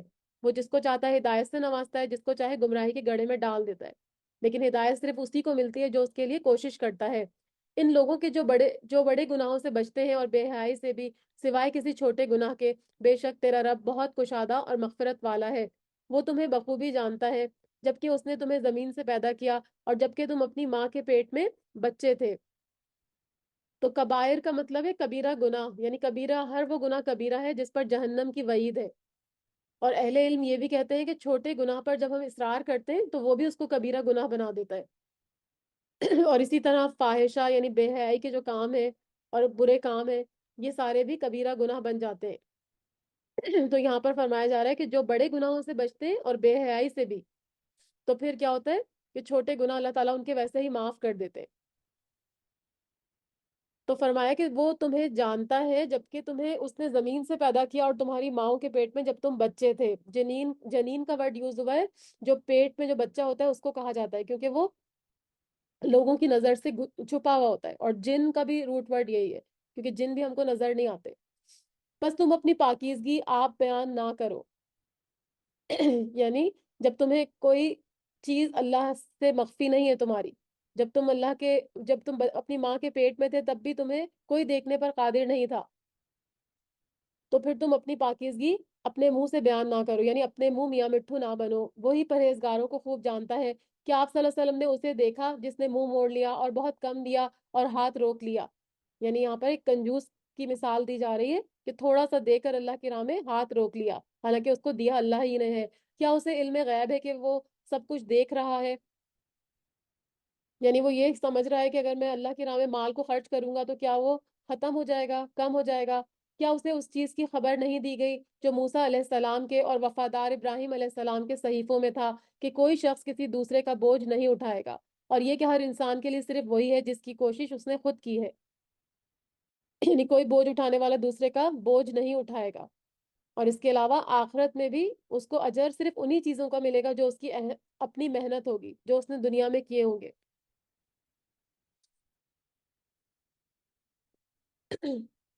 اور یہ کہ بے شک اس کی کوشش عنقریب دیکھ لی جائے گی، یعنی قیامت کے دن پھر اسے پورا پورا بدلہ دیا جائے گا. اور یہ کہ آپ صلی اللہ علیہ وسلم کے رب ہی کی طرف پہنچنا ہے. وَأَنَّهُ هُوَ أَضْحَكَ وَأَبْكَى، اور یہ کہ وہی ہنساتا ہے اور وہی رلاتا ہے. وَأَنَّهُ هُوَ أَمَاتَ وَأَحْيَا، اور وہی مارتا ہے اور وہی زندہ کرتا ہے. وَأَنَّهُ خَلَقَ الزَّوْجَيْنِ الذَّكَرَ وَالْأُنثَى، اور اس نے ہی جوڑا پیدا کیا یعنی نر اور مادہ کا. من نطفة اذا تمنى، نطفے سے جبکہ وہ ٹپکایا جاتا ہے. وَأَنَّ عَلَيْهِ النَّشَأَةَ الْأُخْرَى، اور یہ کہ اسی کے ذمے دوبارہ پیدا کرنا ہے، وَأَنَّهُ هُوَ أَغْنَى وَأَقْنَى، اور یہ کہ وہی مالدار بناتا ہے اور سرمایہ دیتا ہے، یعنی کسی کو رزق زیادہ دیتا ہے اور کسی کا رزق جو ہے وہ کم کر دیتا ہے۔ وَأَنَّهُ هُوَ رَبُّ الشِّعْرَىٰ، اور یہ کہ وہ شعرا رب کا، شعرا ستارے کا بھی رب ہے، یعنی ساری چیزوں کا رب ہے۔ یہاں اس ستارے کا نام اس لیے لیا گیا ہے کہ پہلے جو عرب کے قبائل تھے وہ اس ستارے کو پوجتے تھے، اس کی پوجا کرتے تھے، تو اسی لیے اس کا نام لے کے بتایا جا رہا ہے کہ وہ کوئی تمہارا معبود نہیں ہے شعرا ستارہ، بلکہ اس کا بھی خالق اللہ تعالیٰ ہی ہے، اس کا رب بھی اللہ تعالیٰ ہی ہے۔ اور یہ کہ اس نے عاد اول کو ہلاک کیا، قوم عاد کو عاد اول اس لیے کہا جاتا ہے کہ وہ سمود سے پہلے آئے تھے، اور سمود کو بھی، جن میں سے ایک کو بھی باقی نہ چھوڑا، اور اس سے پہلے قوم نوح کو، یقیناً وہ بڑے ظالم اور سرکش تھے، اور الٹائی ہوئی بستیوں کو اس نے الٹ دیا، اور اس سے مراد حضرت لوط علیہ السلام کی بستیاں ہیں، جن کو ان کو اوپر آسمان پہ اٹھا کے جبرائیل علیہ السلام نے نیچے پٹک دیا تھا اللہ کے حکم سے، پھر اس پر چھا دیا جو چھایا، یعنی اس بستی کے اوپر پتھروں کی بارش کر دی اور وہ پوری طرح سے ان کو ڈھانک لیا۔ فَبِأَيِّ آلَاءِ رَبِّكَ تَتَمَارَىٰ، پس اے انسان تو اپنے رب کی کس کس نعمت کے بارے میں جھگڑا کرے گا، یعنی شک کرے گا اور اس کو جھٹلائے گا۔ یہ نبی ڈرانے والے ہیں پہلے ڈرانے والوں میں سے، آنے والی گھڑی قریب آ گئی ہے یعنی قیامت، اور اللہ کے سوا وقت معین پر کھول دکھانے والا اور کوئی نہیں ہے، یعنی پیغمبر اس کو نہیں دکھا سکتے، یہ صرف اللہ ہی کے حکم سے قیامت آئے گی۔ بس تم اس بات سے تعجب کرتے ہو، یعنی قرآن نے کریم اس سے مراد ہے کہ تم اس میں تعجب کرتے ہو، اس کا مذاق اڑاتے ہو، حالانکہ اس میں کوئی تعجب والی بات نہیں ہے۔ بَتَضْحَكُونَ وَلَا تَبْكُونَ، اور ہنس رہے ہو اور روتے نہیں ہو، یعنی یہ پڑھ کر تو تمہیں رونا چاہیے قرآن کی باتیں پڑھ کر، اور تمہیں فوراً اللہ کی طرف رجوع کرنا چاہیے، لیکن تم اس کا مذاق اڑا رہے ہو، کھیل کر رہے ہو، ہنس رہے ہو۔ وَأَنْتُمْ سَامِدُونَ، اور تم کھیل رہے ہو۔ فَاسْجُدُوا لِلَّهِ وَاعْبُدُوا، اب اللہ کے سامنے سجدہ کرو اور اسی کی عبادت کرو، یعنی مشرکین اور مکذبین کو حکم دیا جا رہا ہے کہ وہ قرآن کو ماننے کی بجائے اس کا مذاق اڑا رہے ہیں، اور ہمارے پیغمبر کی واعظ اور نصیحت کا ان پر کوئی اثر نہیں ہو رہا، تو اے مسلمانوں تم اللہ کی بارگاہ میں جھک جاؤ، اس کی عبادت اور اطاعت کا مظاہرہ کر کے قرآن کی تعظیم اور توقیر کا اہتمام کرو۔ تو کہا جاتا ہے کہ اس حکم کی تعمیل میں نبی اکرم صلی اللہ علیہ وسلم اور صحابہ سب نے سجدہ کیا، اور اس وقت محفل میں جو بھی کفار تھے ان سب نے بھی سجدہ کیا، تو آپ لوگ بھی سب اس پہ سجدہ کر لیجئے۔ سورۃ القمر، سورۃ القمر مکی سورت ہے، اور اس میں 55 آیتیں ہیں اور 3 رکوع ہیں۔ بسم اللہ الرحمن الرحیم۔ اقتربت الساعۃ وانشق القمر، قیامت قریب آ گئی ہے اور چاند پھٹ گیا ہے۔ یہ بھی جو سورہ قمر، سورہ قمر جو ہے یہ بھی ان صورتوں میں سے جنہیں آپ صلی اللہ علیہ وسلم نماز عید میں پڑھا کرتے تھے، یعنی بڑے مجمع میں پڑھا کرتے تھے۔ تو یہاں فرمایا جا رہا ہے کہ قیامت قریب آ گئی ہے، کیونکہ جو وقت گزر چکا ہے وہ زیادہ گزر چکا ہے، اور جو اب باقی بچا ہے وہ تھوڑا ہے، کیونکہ سارے پیغمبر آ چکے ہیں، اور آپ صلی اللہ علیہ وسلم کو بھی آئے ہوئے، دنیا میں تشریف لائے ہوئے، جو کہ آخر الزماں پیغمبر ہے، ان کو بھی آئے ہوئے جو ہے 1400 سال سے اوپر کا عرصہ ہو گیا ہے، اور دوسرا ہر آنے والی چیز جو ہے وہ قریب ہی ہے۔ تو اس آپ صلی اللہ علیہ وسلم نے بھی فرمایا تھا کہ میرا وجود جو ہے وہ قیامت سے متصل ہے، یعنی میرے بعد قیامت اور میرے بعد قیامت آئے گی، اور بیچ میں کوئی نبی نہیں آئے گا، کیونکہ آپ صلی اللہ علیہ وسلم آخری نبی ہیں۔ اور چاند پھٹ گیا، یہ وہ معجزہ ہے جو اہل مکہ کے مطالبے پر دکھایا گیا تھا، چاند کے 2 ٹکڑے ہو گئے، حتیٰ کہ لوگوں نے ہرا پہاڑ کو اس کے درمیان میں دیکھا تھا، یعنی ایک ٹکڑا پہاڑ کے ایک طرف اور دوسرا ایک طرف ہو گیا تھا، یہ صحیح بخاری کی حدیث ہے۔ تو یہ بھی ایک بہت بڑا معجزہ تھا۔ یہ اگر کوئی بھی معجزہ دیکھتے ہیں تو منہ پھیر لیتے ہیں اور کہہ دیتے ہیں کہ یہ پہلے سے چلا آتا ہوا ایک جادو ہے، یعنی پہلے معجزے دیکھنے کی فرمائش کرتے تھے، اور جب معجزہ دکھایا جاتا تو کہتے کہ یہ تو ایک جادو ہے جو پہلے کے لوگ بھی دکھاتے رہے۔ انہوں نے جھٹلایا اور اپنی خواہشوں کی پیروی کی، اور ہر کام ٹھہرے ہوئے وقت پر مقرر ہے، یعنی ان کے تکذیب کے بارے میں بتایا جا رہا ہے کہ جو بھی یہ کر رہے ہیں اللہ تعالیٰ ان کو مہلت دے رہا ہے، اور جو بھی یہ اچھا یا برا کام کرے اس کا نتیجہ آخر میں نکلے گا، اور اس کا نتیجہ دنیا میں بھی دکھا سکتے ہیں اللہ تعالیٰ، ورنہ آخرت میں تو اس کا نتیجہ یقینی ہے، یعنی جو یہ برے کام کر رہے ہیں اس پر ان کی پکڑ ضرور آئے گی۔ یقیناً ان کے پاس وہ خبریں آ چکی ہیں جن میں ڈانٹ ڈپٹ کی نصیحت ہے، یعنی گزشتہ امتوں کی جو ہلاکت ہے، اور انہوں نے جو اپنے پیغمبروں سے تکذیب کی، تو اس میں ان کے لیے بھی عبرت اور نصیحت کے پہلو ہیں، اگر چاہیں تو یہ اپنے شرک اور گناہ سے توبہ کر کے بچ سکتے۔ اور کامل عقل کی بات یہی ہے، یعنی ایسی بات جو تباہی سے پھیر دینے والی ہے۔ یعنی اس میں کوئی، قرآن جو ہے وہ بالکل ایک صحیح کتاب ہے، وہ حکمت والی کتاب ہے، اور اس میں کوئی نقص یا خلل نہیں ہے۔ تو اللہ تعالیٰ جس کو ہدایت دے اور جس کو چاہے گمراہ کر دے، اور اس میں بھی اللہ کی بہت بڑی حکمت ہے۔ لیکن ان ڈراؤنی باتوں نے ان کو کوئی بھی فائدہ نہیں دیا، یعنی جن کے دل اتنے سخت ہو گئے کہ یہ ساری باتیں سن کر بھی، اور سارے یہ عبرت ناک واقعات پڑھ کے پچھلے پیغمبروں کے، پھر بھی یہ عبرت نہیں پکڑ رہے۔ ان باتوں نے ان کو کوئی فائدہ نہیں دیا، یہ اپنی گمراہی میں ہی لگے رہے۔ بس اے نبی صلی اللہ علیہ وآلہ وسلم، تم ان سے اعراض کرو، جس دن ایک پکارنے والا ناگوار چیز کی طرف پکارے گا۔ نکر مطلب ہوتا ہے نہایت ہی ہولناک اور دہشت ناک، یعنی میدان حشر جو ہوگا اس میں بہت زیادہ آزمائشیں ہوں گی، اور بہت زیادہ دہشت ناک مناظر ہوں گے، اور بہت ہی ناگوار ہوگی، وہ اس کو دیکھا نہیں جائے گا۔ یہ جھکی آنکھوں قبروں سے اس طرح نکل رہے ہوں گے، گویا وہ پھیلا ہوا ٹڈی دل ہے۔ قبروں سے جب نکالا جائے گا ان کو سور پھونک کر، تو پھر ایسے تیزی سے بھاگ رہے ہوں گے جیسے کہ کھیتوں میں آپ نے دیکھا ہوگا کہ اگر ٹڈی دل حملہ کر دے تو کس طرح سے وہ پوری کھیت کے اوپر پھیل جاتے، اس طرح سے یہ بھاگ رہے ہوں گے پھیل کر، پکارنے والے کی طرف دوڑتے ہوں گے۔ اور کافر کہیں گے یہ دن تو بہت ہی سخت ہے، ان سے پہلے قوم نوح نے بھی ہمارے بندے کو جھٹلایا تھا، یعنی نوح علیہ السلام کو، اور دیوانہ بتا کر جھڑک دیا تھا۔ نہ صرف یہ کہ نوح علیہ السلام کی تکذیب کی، بلکہ ان کو جھڑکا اور ڈرایا دھمکایا، اور ان کو دیوانہ کہا۔ سورہ شورہ میں آتا ہے کہ اے نوح، اگر تو باز نہ آیا تو ہم تجھ کو سنسار کر دیں گے۔ بس اس نے اپنے رب سے دعا کی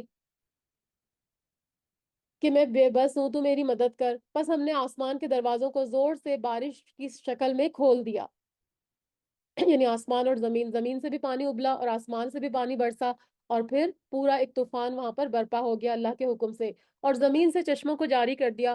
بس اس کام کے لیے جو مقدر کیا گیا تھا، دونوں پانی جمع ہو گئے، یعنی آسمان اور زمین کے، اور ہم نے اسے تختوں اور کیلوں والی کشتی پر سوار کر دیا۔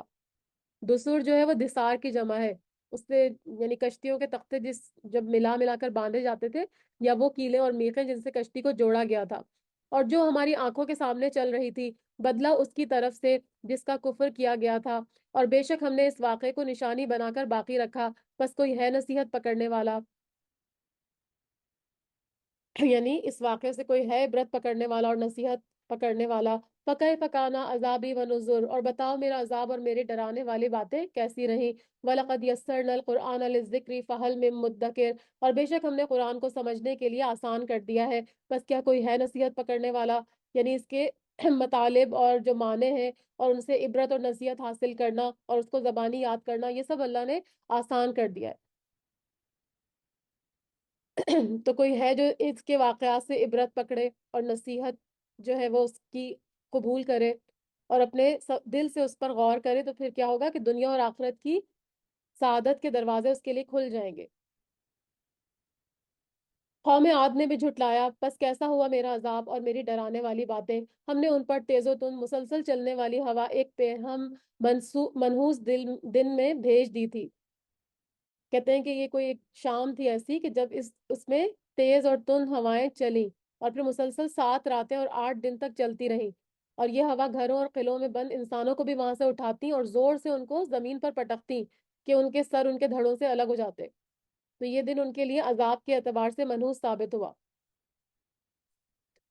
جو لوگوں کو اٹھا اٹھا کر دے پٹکتی تھی، گویا کہ وہ جڑ سے کٹے ہوئے کھجور کے تنے ہیں، یعنی ان کی درازی خط کے ساتھ ان کی بے بسی اور لاچارگی کا اظہار کیا جا رہا ہے کیونکہ ان کو اپنی قوت پر بڑا ناز تھا نا۔ تو منقعر کا مطلب ہے جڑ سے اکھڑ جانے والا اور کٹ جانے والا، یعنی کھجور کے جو تنے ہوتے ہیں اندر سے جب کھوکھلے ہو جاتے ہیں نا، تو پھر وہ نیچے گر جاتے ہیں، تو یہ اسی طرح سے بالکل کھوکھلے ہو کر اپنی جڑ سے اکھڑ اور کٹ چکے تھے، اور ان کی لاشیں زمین کے اوپر پڑی ہوئی تھی، کیونکہ یہ بہت قداور بھی تھے نا، تو اسی لیے ان کو کھجور کے تنوں سے تشبیہ دی جا رہی ہے۔ بس کیسی رہی میری سزا اور میرا ڈرانا۔ وَلَقَدْ يَسَّرْنَا الْقُرْآنَ لِلذِّكْرِ فَهَلْ مِن مُدَّكِرٍ، یقیناً ہم نے قرآن کو نصیحت کے لیے آسان کر دیا ہے، بس کیا کوئی ہے نصیحت حاصل کرنے والا؟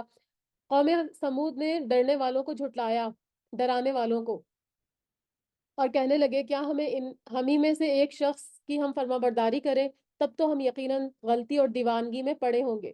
یعنی بشر کو رسول مان لینا ان کے نزدیک گمراہی اور دیوانگی تھی، جیسا کہ اور قوموں نے بھی کہا۔ کیا ہمارے سب کے درمیان صرف اسی پر وحی اتاری گئی ہے؟ نہیں، بلکہ وہ جھوٹا اور شیخی خورا ہے۔ نعوذ باللہ، ان کو انہوں نے جھوٹا کہا۔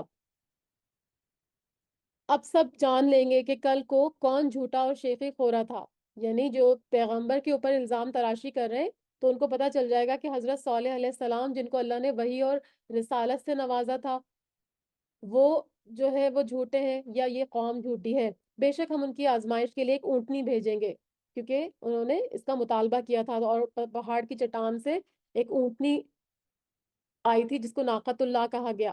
بس اے صالح علیہ السلام تو ان کا منتظر رہ اور صبر کر، یعنی دیکھ کہ اگر یہ وعدے کے مطابق اونٹنی کو دیکھ کر ایمان لاتے ہیں یا نہیں، اور ان کی جو تکلیفیں ان پر آپ صبر کیجئے، اللہ کی مدد ضرور آئے گی۔ ہاں انہیں خبر کر دے کہ پانی ان میں تقسیم شدہ ہے، یعنی ایک دن اونٹنی پانی پیے گی اور ایک دن جو ہے وہ قوم پانی پیے گی، کیونکہ وہ بہت ہیوج، بہت بڑی سی اونٹنی تھی۔ ہر ایک اپنی باری پر حاضر ہوگا۔ انہوں نے اپنے ساتھی کو آواز دی، یہاں پہ انہوں نے جس کو اونٹنی کو قتل کرنے کے لیے آمادہ کیا تھا نا، تو اس کو یہاں پہ انہوں نے پکارا، جس نے اونٹنی پر وار کیا اور اس کی کونچیں کاٹ دی، یعنی اس کے پہلے پیر کاٹے اور پھر جب وہ گر گئی تو پھر اس کو ذبح کر دیا۔ بس کیوں کر ہوا میرا عذاب اور میرا ڈرانا، انا ارسلنا علیہم صیحۃ واحدۃ فکانوا کہشیم المحتضر، اور ہم نے ان پر ایک چیخ بھیجی، بس ایسے ہو گئے جیسے باڑ بنانے والے کی روندی ہوئی گھاس، یعنی جو خشک جھاڑیوں اور لکڑیوں سے جانوروں کی حفاظت کے لیے جو باڑ بنائی جاتی ہے وہ اس طرح سے ہو گئے، اور وہ بالکل بعد میں چورا چورا ہو گئے، کیونکہ وہ جب اس کو روندا جاتا ہے تو وہ بالکل چورا چورا ہو جاتی ہے، تو اللہ کے عذاب سے یہ لوگ بھی ایسے ہی چورا چورا ہو گئے۔ وَلَقَدْ يَسَّرْنَا الْقُرْآنَ لِلذِّكْرِ فَهَلْ مِن مُدَّكِرٍ، اور ہم نے نصیحت کے لیے قرآن کو آسان کر دیا ہے، بس کیا ہے کوئی نصیحت قبول کرے۔ کذبت قوم لوط بالنذر، اور قوم لوط نے بھی ڈرانے والوں کی تکذیب کی۔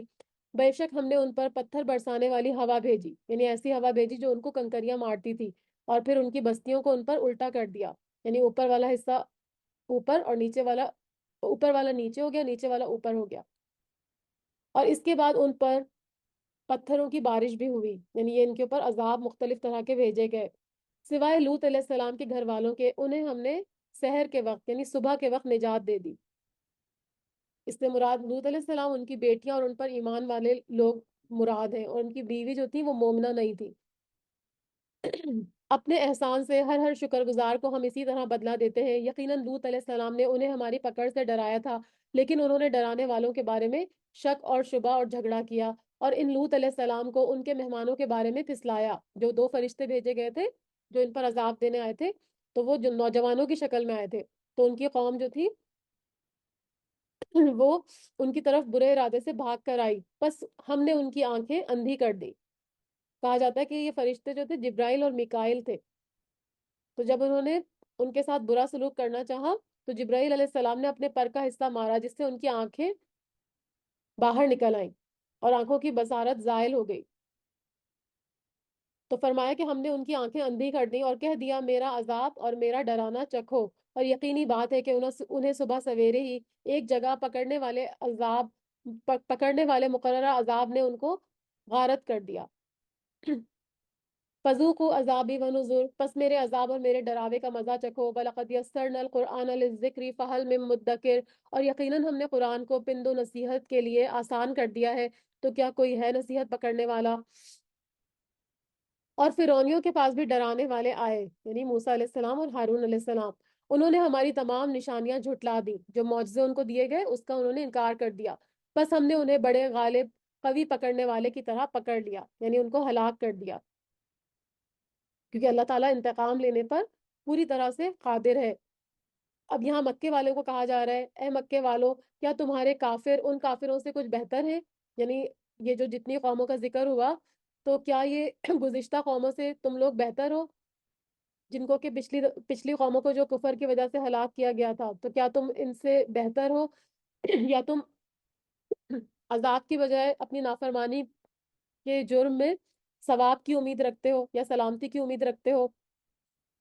یا یہ کہتے ہیں کہ ہم غلبہ پانے والی جماعت ہیں، یعنی ہمارے پاس بہت بڑی تعداد ہے، وسائل کی قوت ہے، تو کوئی ہمارے اوپر غالب نہیں آ سکتا، ان قریب یہ جماعت شکست دی جائے گی اور یہ پیٹ پھیر کر بھاگ جائے گی۔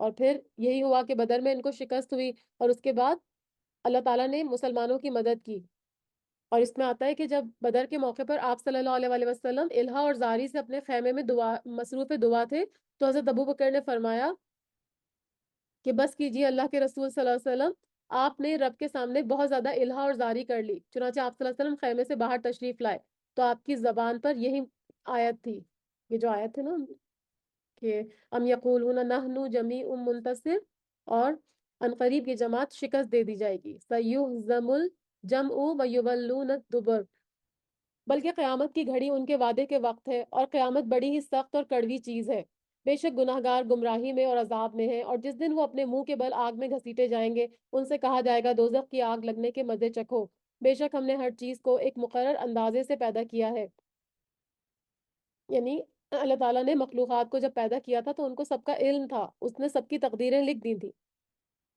تو ہر ایک کو اندازے پر پیدا کیا، اور ہمارا حکم صرف ایک دفعہ ایک کلمے سے ہوتا ہے، جیسے آنکھ کا جھپکنا، یعنی اللہ تعالیٰ کن کہتے ہیں اور وہ ہو جاتا ہے کوئی بھی کام اگر کرنا چاہتے ہیں۔ وَلَقَدْ أَهْلَكْنَا أَشْيَاءَكُمْ فَهَلْ مِن مُدَّكِرٍ، اور ہم نے تم جیسے بہتروں کو ہلاک کر دیا، یعنی جو گزشتہ امتوں کے کافر ہیں اور وہ تمہاری طرح ہی کفر میں تھے لیکن وہ تم سے زیادہ طاقتور تھے، تو لیکن ہم نے ان سب کو ہلاک کر دیا، بس کوئی ہے نصیحت لینے والا؟ وَكُلُّ شَيْءٍ فَعَلُوهُ فِي الزُّبُرِ، اور انہوں نے اعمال کیے سب نامہ اعمال میں لکھے ہوئے ہیں، یعنی لوح محفوظ میں سب کچھ درج ہے۔ وَكُلُّ صَغِيرَةٍ وَلَا كَبِيرٍ مُسْتَطِرٌ، اور ہر چھوٹی بڑی بات لکھی ہوئی ہے، یعنی چاہے چھوٹے عمل ہوں چاہے بڑے عمل ہوں سب کو اللہ تعالیٰ نے لکھا ہوا ہے۔ ان المتقین فی جنات و نہر، اور یقیناً متقی لوگ جنتوں اور نہروں میں ہوں گے، یعنی ان کا اس کے برعکس ان کا انجام بتایا جا رہا ہے جنہوں نے تقوی کا راستہ اختیار کیا۔ فی مقعد صدق عند ملیک مقتدر، راستی اور عزت کی بیٹھک میں اور قدرت والے بادشاہ کے پاس، یعنی ایسی مجلس میں جس میں کوئی گناہ کی بات نہیں ہوگی، اور قدرت والا بادشاہ یعنی وہ ہر طرح سے قدرت رکھتا ہے اور جو چاہتا ہے کرتا ہے، کوئی اس کو عاجز نہیں کر سکتا۔ تو یہاں پر اہل ایمان کی شرف اور منزلت اور عزت و احترام کے بارے میں بتایا جا رہا ہے جو اہل ایمان کو اللہ کے ہاں نصیب ہوگا۔ سورت رحمان مدنی سورت ہے اور اس میں 78 آیتیں اور 3 رکوع ہیں۔ بسم اللہ الرحمن الرحیم۔ الرحمن علم القرآن خلق الانسان علمہ البیان، رحمان نے قرآن سکھایا۔ بعض کہتے ہیں کہ یہ اہل مکہ کو جواب دیا جا رہا ہے کیونکہ وہ کہتے تھے کہ محمد صلی اللہ علیہ وسلم کو کوئی انسان سکھاتا ہے، تو فرمایا جا رہا ہے کہ نہیں، رحمان یعنی اللہ تعالیٰ نے اس قرآن کو آپ صلی اللہ علیہ وسلم کو اپنے فرشتے جبرائیل علیہ السلام کے ذریعے سکھایا، اور سکھانے کا مطلب ہے اس کو آسان کر دیا، اور پھر اللہ نے پیغمبر کو سکھایا اور پیغمبر نے امت کو سکھایا۔ تو اس صورت میں اللہ تعالیٰ نے بہت ساری نعمتیں اپنی گنوائی ہیں، چونکہ تعلیم جو ہے وہ تعلیم قرآن جو ہے وہ سب سے پہلی قدر و منزلت والی اور اہمیت و افادیت کے لحاظ سے سب سے نمایاں نعمت ہے، یعنی قرآن جو ہے وہ ایک عظیم نعمت ہے، تو اسی لیے سب سے پہلے اسی نعمت کا ذکر فرمایا، یعنی ہم تو دوسری نعمتوں کے بارے میں سوچ رہے ہوتے ہیں دنیاوی، لیکن سب سے بڑی نعمت ہمارے پاس دین اسلام اور یہ قرآن کی نعمت ہے۔ تو اللہ تعالیٰ فرما رہے ہیں کہ رحمان نے قرآن کو سکھایا اور اسی نے انسان کو پیدا کیا، اور پھر سب سے بہترین مخلوق، سب سے پہلے بہترین نعمت کا ذکر ہوا، اور اس کے بعد تمام جو اللہ کی جتنی بھی مخلوقات ہیں اس میں سب سے بہترین مخلوق اشرف المخلوقات انسان کو بنایا، یعنی پہلے رحمان نے قرآن کو آپ صلی اللہ علیہ وسلم کو سکھایا اور اسی نے انسان کو پیدا کیا۔ اور لوگ کہتے ہیں نا کہ یہ بندر سے جو ہے وہ انسان ترقی کرتے کرتے انسان بن گیا، لیکن ایسا نہیں ہے، اللہ تعالیٰ نے انسان کو اسی شکل و صورت میں پیدا کیا، یعنی وہ جانوروں سے بالکل ایک الگ مخلوق ہے، اور پھر اس کو بیان کی طاقت دی، کیونکہ اور کسی مخلوق کو اس طرح سے واضح طور پہ بولنا نہیں سکھایا، بلکہ انسانوں کو اللہ تعالیٰ نے بولنا سکھایا، اور اس بیان سے مراد ہر شخص کی اپنی مادری زبان ہے، یعنی جو بھی وہ بغیر سیکھے بول لیتا ہے، ایون آپ دیکھیں کوئی بچہ اگر جس طرح کے ماحول میں رہتا ہے وہ وہی زبان سیکھ لیتا ہے، اگر وہ پنجابی ماحول میں ہے، انگلش میں ہے، فرینچ اس کے ماں باپ ہے، تو جس ماحول میں وہ رہتا ہے وہ خود سے بولنے لگتا ہے، ابھی وہ پڑھا لکھا نہیں ہوتا لیکن وہ زبان اس کو خود سے خود وہ سیکھ لیتا ہے، جس کو یعنی چھوٹا سا بچہ جس کو کسی بات کا علم اور شعور نہیں ہوتا وہ بھی زبان جو ہے وہ سیکھ لیتا ہے۔ تو یہاں پر ہمیں بھی قرآن یعنی ہمیں بولنا سکھایا، تو پھر بولنا سکھایا اسی لیے کہ ہم قرآن کو سیکھیں سمجھیں اور آگے اس کو لوگوں تک پہنچانے والے بنے۔ الشمس والقمر بحسبان، آفتاب اور مہتاب مقررہ حساب سے ہیں، یعنی اللہ کے ٹھہرائے ہوئے حساب سے اپنی اپنی منزلوں پر رواں دواں ہیں اور اس سے وہ تجاوز نہیں کرتے۔ والنجم والشجر یسجدان، اور ستارے اور درخت دونوں سجدہ کرتے ہیں. یعنی ان کا سجدہ کیا ہے کہ وہ دونوں اللہ کے آگے سجدہ کر رہے ہوتے ہیں. اور جیسے درخت کے بارے میں تھا کہ اگر کوئی مخلوق سجدہ نہیں کرتی، ہمیں نہیں نظر آتا اس کا سجدہ کرنا، تو اس کے سائے سجدہ کر رہے ہوتے ہیں اللہ کے آگے. اسی نے آسمان کو بلند کیا اور اسی نے ترازو رکھی، یعنی زمین میں انصاف رکھا، اور لوگوں کو بھی حکم دیا کہ وہ سب کے ساتھ انصاف کا معاملہ کریں، تاکہ تم تولنے میں تجاوز نہ کرو، یعنی انصاف سے تجاوز نہ کرو. وَأَقِيمُوا الْوَزْنَ بِالْقِسْطِ وَلَا تُخْسِرُوا الْمِيزَانَ، اور انصاف کے ساتھ وزن کو ٹھیک رکھو اور تول میں کوئی کمی نہ کرو. وَالْأَرْضَ وَضَعَهَا لِلْأَنَامِ، اور اسی نے مخلوق کے لیے زمین کو بچھا دیا. فِيهَا فَاكِهَةٌ وَالنَّخْلُ ذَاتُ الْأَكْمَامِ، جس میں میوے ہیں اور خوشے والے کھجور کے درخت ہیں. اکمام کم کی جمع ہے. تو یہاں پر فرمایا کہ میوے والے، یہاں پہ مطلب کھجور پر چڑھا ہوا جو غلاف ہوتا ہے اس کو کہا جا رہا ہے کہ اس میں میوے ہیں، یعنی زمین میں جو کہ اللہ نے ہمارے لیے بچھائی، اور خوشے والے کھجور کے درخت ہیں، یعنی ایک کے اوپر ایک چڑھے ہوئے. والحب ذو العصف والریحان، اور بھس والا اناج بھی ہے. یعنی ہر وہ خوراک جو انسان اور جانور کھاتے ہیں تو خشک ہو کر اس کا پودا جو ہے وہ بھوسا بن جاتا ہے جو جانوروں کے کام آتا ہے. اور خوشبودار پھول بھی ہیں. بس اے انسانوں اور جنوں، تم اپنے پروردگار کی کس کس نعمت کو جھٹلاؤ گے. تو یہ انسانوں اور جنوں دونوں سے خطاب ہے. اللہ تعالیٰ اپنی نعمتیں گنوا کر ان سے پوچھ رہا ہے کہ کسی پر جب کوئی احسان کرتا ہے مسلسل، تو کیا وہ اس کے احسان کا منکر ہوتا ہے؟ ایسا نہیں ہوتا. تو فرمایا کہ تم اللہ کی کس کس نعمت کا انکار کرو گے، یعنی تمام نعمتوں سے تم فائدہ اٹھاتے ہو، اور جو کام اللہ نے کرنے کا حکم دیا وہ نہیں کرتے، اللہ کی اطاعت نہیں کرتے، اللہ کا شکر ادا نہیں کرتے، اللہ کے ساتھ ناشکری کرتے ہو. تو ہم اللہ سے دعا کرتے ہیں اور اللہ جواب دیتے ہیں کہ یا اللہ، ہم آپ کی ہر نعمت کا، کسی نعمت کا انکار نہیں کرتے، اور آپ ہی کی تعریف بیان کرتے ہیں. خلق الانسان من صلصال کالفخار، اس نے انسان کو بجنے والی مٹی سے پیدا کیا جو ٹھیکری کی طرح تھی. سلسال خشک مٹی ہوتی ہے جس میں آواز ہوتی ہے، اور فخار جو ہوتی ہے وہ آگ میں پکی ہوئی مٹی ہوتی ہے. تو اس سے مراد حضرت آدم علیہ السلام ہے. پہلے ان کا مٹی سے پتلا بنایا گیا، پھر اللہ نے اس میں روح پھونکی، اور پھر ان کی بائیں بسلی سے بی بی حوا کو پیدا فرمایا، اور ان دونوں سے پھر آگے نسل انسانی کا سلسلہ چلا. تو انسان کی تخلیق کے بارے میں بتایا جا رہا ہے. اور جنات کو آگ کے شعلے سے پیدا کیا، یعنی اس سے مراد بھی ابو الجن ہے. تو مارج جو ہے وہ آگ سے بلند ہونے والے شعلے کو کہتے ہیں، تو اس کو آگ کے شعلے سے پیدا کیا گیا. فَبِأَيِّ آلَاءِ رَبِّكُمَا تُكَذِّبَانِ، بس تم دونوں اپنے رب کی کس کس نعمت کو جھٹلاؤ گے. یعنی جب تمہاری پیدائش اور آگے جتنی نسلیں ہیں ان سب کی تخلیق اور افزائش یہ بھی اللہ ہی کی نعمتوں میں سے ہے، تو پھر تم اللہ کی نعمت کا انکار کیوں کرتے ہو. رب المشرقین و رب المغربین، وہ رب ہے دونوں مشرقوں کا اور دونوں مغربوں کا. ایک گرمی کا مشرق ہے اور ایک سردی کا مشرق ہے. تو اسی طرح سے مغرب بھی ہے، تو اسی لیے ان کو تسنیہ کا صیغہ استعمال کیا گیا. یہ موسموں کے اعتبار سے مشرق اور مغرب کا مختلف ہونا مراد ہے.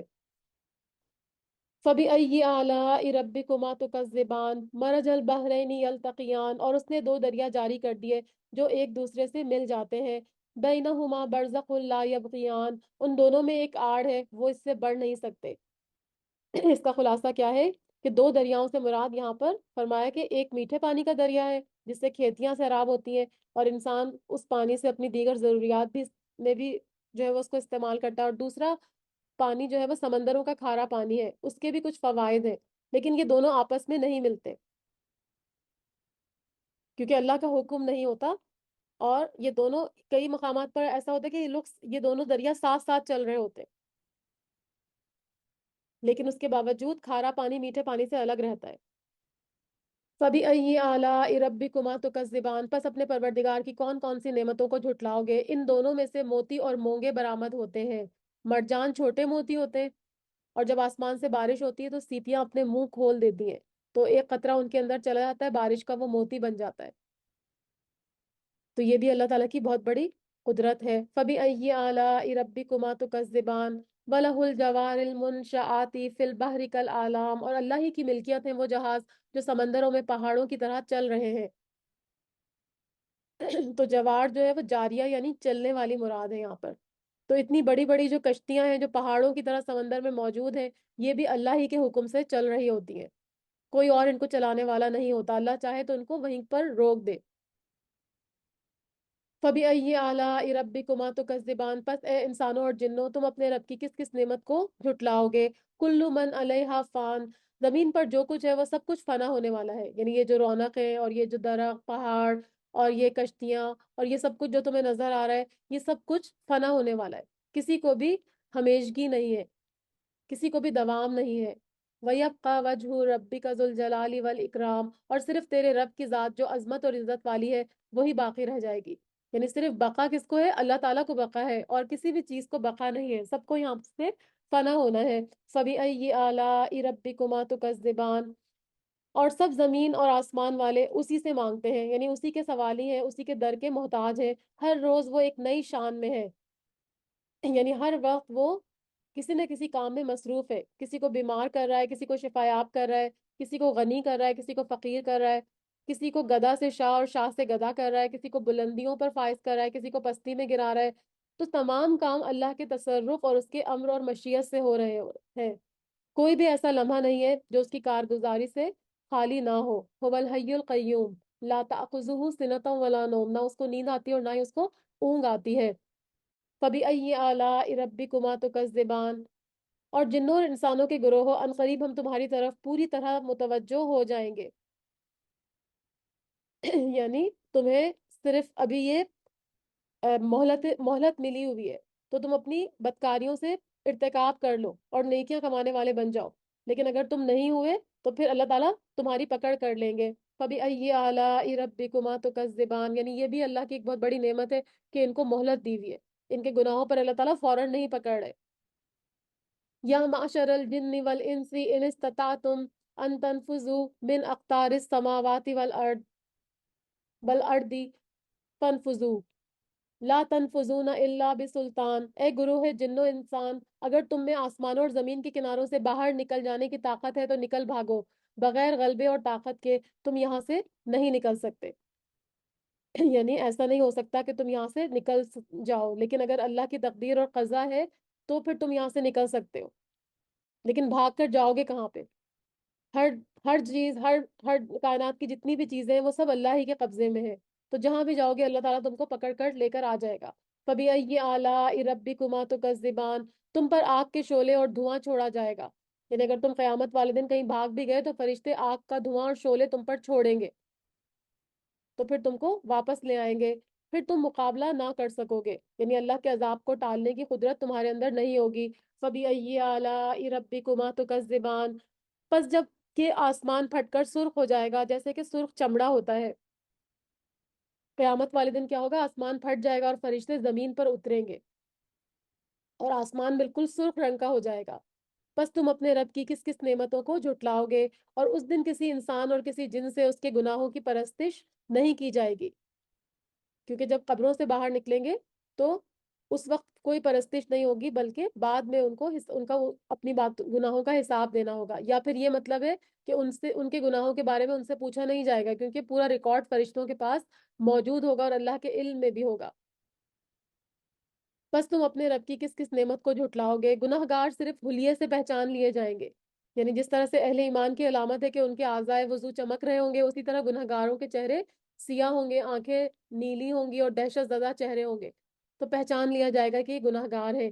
ان کی پیشانیوں کے بال اور قدم پکڑ لیے جائیں گے، یعنی فرشتے ان کی پیشانیاں اور ان کے قدموں کو ملا کر پکڑ لیں گے، یعنی کہیں وہ بھاگ کر نہیں جا سکیں گے۔ فَبِأَيِّ آلَاءِ رَبِّكُمَا تُكَذِّبَانِ، یہ ہے وہ جہنم جسے مجرم جھوٹا جانتے تھے، یعنی دنیا میں اس کو جھٹلاتے تھے، اس کے اور کھولتے ہوئے گرم پانی کے درمیان وہ چکر کھائیں گے، یعنی کبھی ان کو جہنم کا عذاب دیا جائے گا اور کبھی پینے کے لیے گرم پانی کھولتا ہوا جو ان کی انتڑیوں کو کاٹ دے گا۔ فَبِأَيِّ آلَاءِ رَبِّكُمَا تُكَذِّبَانِ، اور اس شخص کے لیے جو اپنے رب کے سامنے کھڑا ہونے سے ڈرا، دو جنتیں ہیں، حدیث میں آتا ہے کہ دو باغ چاندی کے ہیں جنتیوں کے لیے، جس میں برتن اور جو کچھ ان میں ہے سب چاندی کے ہوں گے، اور دو باغ سونے کے ہوں گے اور ان کے برتن اور جو کچھ ان میں ہے سب سونے کے ہوں گے، یہ صحیح بخاری کی حدیث ہے۔ فَبِأَيِّ آلَاءِ رَبِّكُمَا تُكَذِّبَانِ، دونوں جنتیں بہت سی ٹہنیوں اور شاخوں والی ہیں، یعنی ان کا سایہ بہت گنجان اور گہرا ہوگا اور پھلوں کی کثرت ہوگی، کیونکہ ہر ہر شاخ اور ہر ہر ٹہنی جو ہے وہ پھلوں سے لدی ہوئی ہوگی۔ فبأي آلاء ربكما تكذبان، ان دونوں جنتوں میں دو بہتے ہوئے چشمے بھی ہوں گے، ایک کا نام تسنیم ہوگا اور دوسرے کا سلسبیل ہوگا۔ پس تم اپنے رب کی کس کس نعمت کو جھٹلاؤ گے؟ ان دونوں جنتوں میں ہر قسم کے میووں کی دو دو قسمیں ہوں گی، یعنی ذائقے اور لذت کے اعتبار سے ہر پھل دو قسم کا ہوگا، یا پھر لوگ کہتے ہیں کہ کچھ تازہ میوے ہوں گے اور کچھ خشک میوے ہوں گے۔ فبأي آلاء ربكما تكذبان، جنتی ایسے فرشوں پر تکیہ لگائے ہوئے ہوں گے جن کے استر دبیز ریشم کے ہوں گے، یعنی اوپر کا کپڑا تو ہمیشہ بہتر ہوتا ہے اور استر تھوڑا ہم ہلکی کوالٹی کا لگاتے ہیں، لیکن یہاں پر صرف استر کا بیان ہو رہا ہے کہ اس کی جو لائننگ ہوگی، جو انہوں نے لباس پہنا ہوگا، وہ بہت زیادہ عمدہ ہوگا، دبیز ریشم کا ہوگا، اور ان دونوں جنتوں کے میوے بالکل قریب ہوں گے کہ بیٹھے بیٹھے اور لیٹے لیٹے بھی وہ اس کو توڑ سکیں گے۔ فبأي آلاء ربكما تكذبان، وہاں شرمیلی نیچی نگاہ والی حوریں ہوں گی، یعنی یہاں پر ان کی حیا کے بارے میں بتایا جا رہا ہے، جنہیں ان سے پہلے کسی جن و انس نے ہاتھ نہیں لگایا ہوگا، یعنی وہ بالکل ورجن ہوں گی، نئی نویلی ہوں گی، کسی کے نکاح میں اس سے پہلے نہیں رہی ہوں گی۔ بس اپنے پالنے والے کی کس کس نعمت کو تم جھٹلاؤ گے؟ وہ حوریں مثل یاقوت اور مونگے کے ہوں گی، یعنی صفائی میں یاقوت کی طرح ہوں گی اور سفیدی میں سرخی یا مونگے کی طرح ہوں گی۔ احادیث میں بھی بتایا جاتا ہے کہ ایک روایت میں آتا ہے کہ جنتیوں کی بیویاں اتنی حسین اور جمیل ہوں گی کہ اگر ان میں سے ایک عورت اہل عرش کی طرف جھانک لے تو آسمان اور زمین کے درمیان کا سارا حصہ چمک اٹھے اور خوشبو سے بھر جائے، اور اس کے سر کا دوپٹہ اتنا قیمتی ہوگا کہ وہ دنیا و مافیہا سے بہتر ہے۔ یہ صحیح بخاری کی حدیث ہے، یعنی جنتی عورتیں بھی جو ہے وہ دوپٹہ سر پہ لیں گی۔ پس تم اپنے پروردگار کی کس کس نعمت کو جھٹلاؤ گے؟ حل جزاء الاحسان الا الاحسان، احسان کا بدلہ سوائے احسان کے کیا ہے؟ یعنی پہلے احسان سے مراد نیکی اور اطاعت ہے، اور دوسرا احسان یعنی جنت اور اس کی نعمتیں ہیں۔ فبأي آلاء ربكما تكذبان ومن دونهما جنتان، اور اس کے علاوہ دو اور جنتیں بھی ہوں گی، یعنی یہ دو باغ اور فضیلت میں پچھلے دو باغوں سے جن کا ذکر ہوا کمتر ہوں گے۔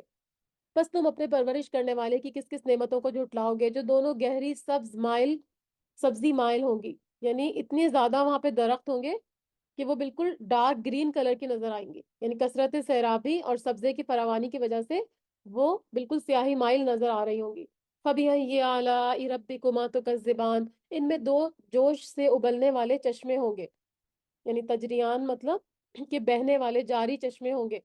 فبأي آلاء ربكما تكذبان، ان دونوں میں میوے اور کھجور اور انار ہوں گے، یعنی پہلی دو جنتوں میں بتایا گیا کہ ہر پھل دو قسم کا ہوگا،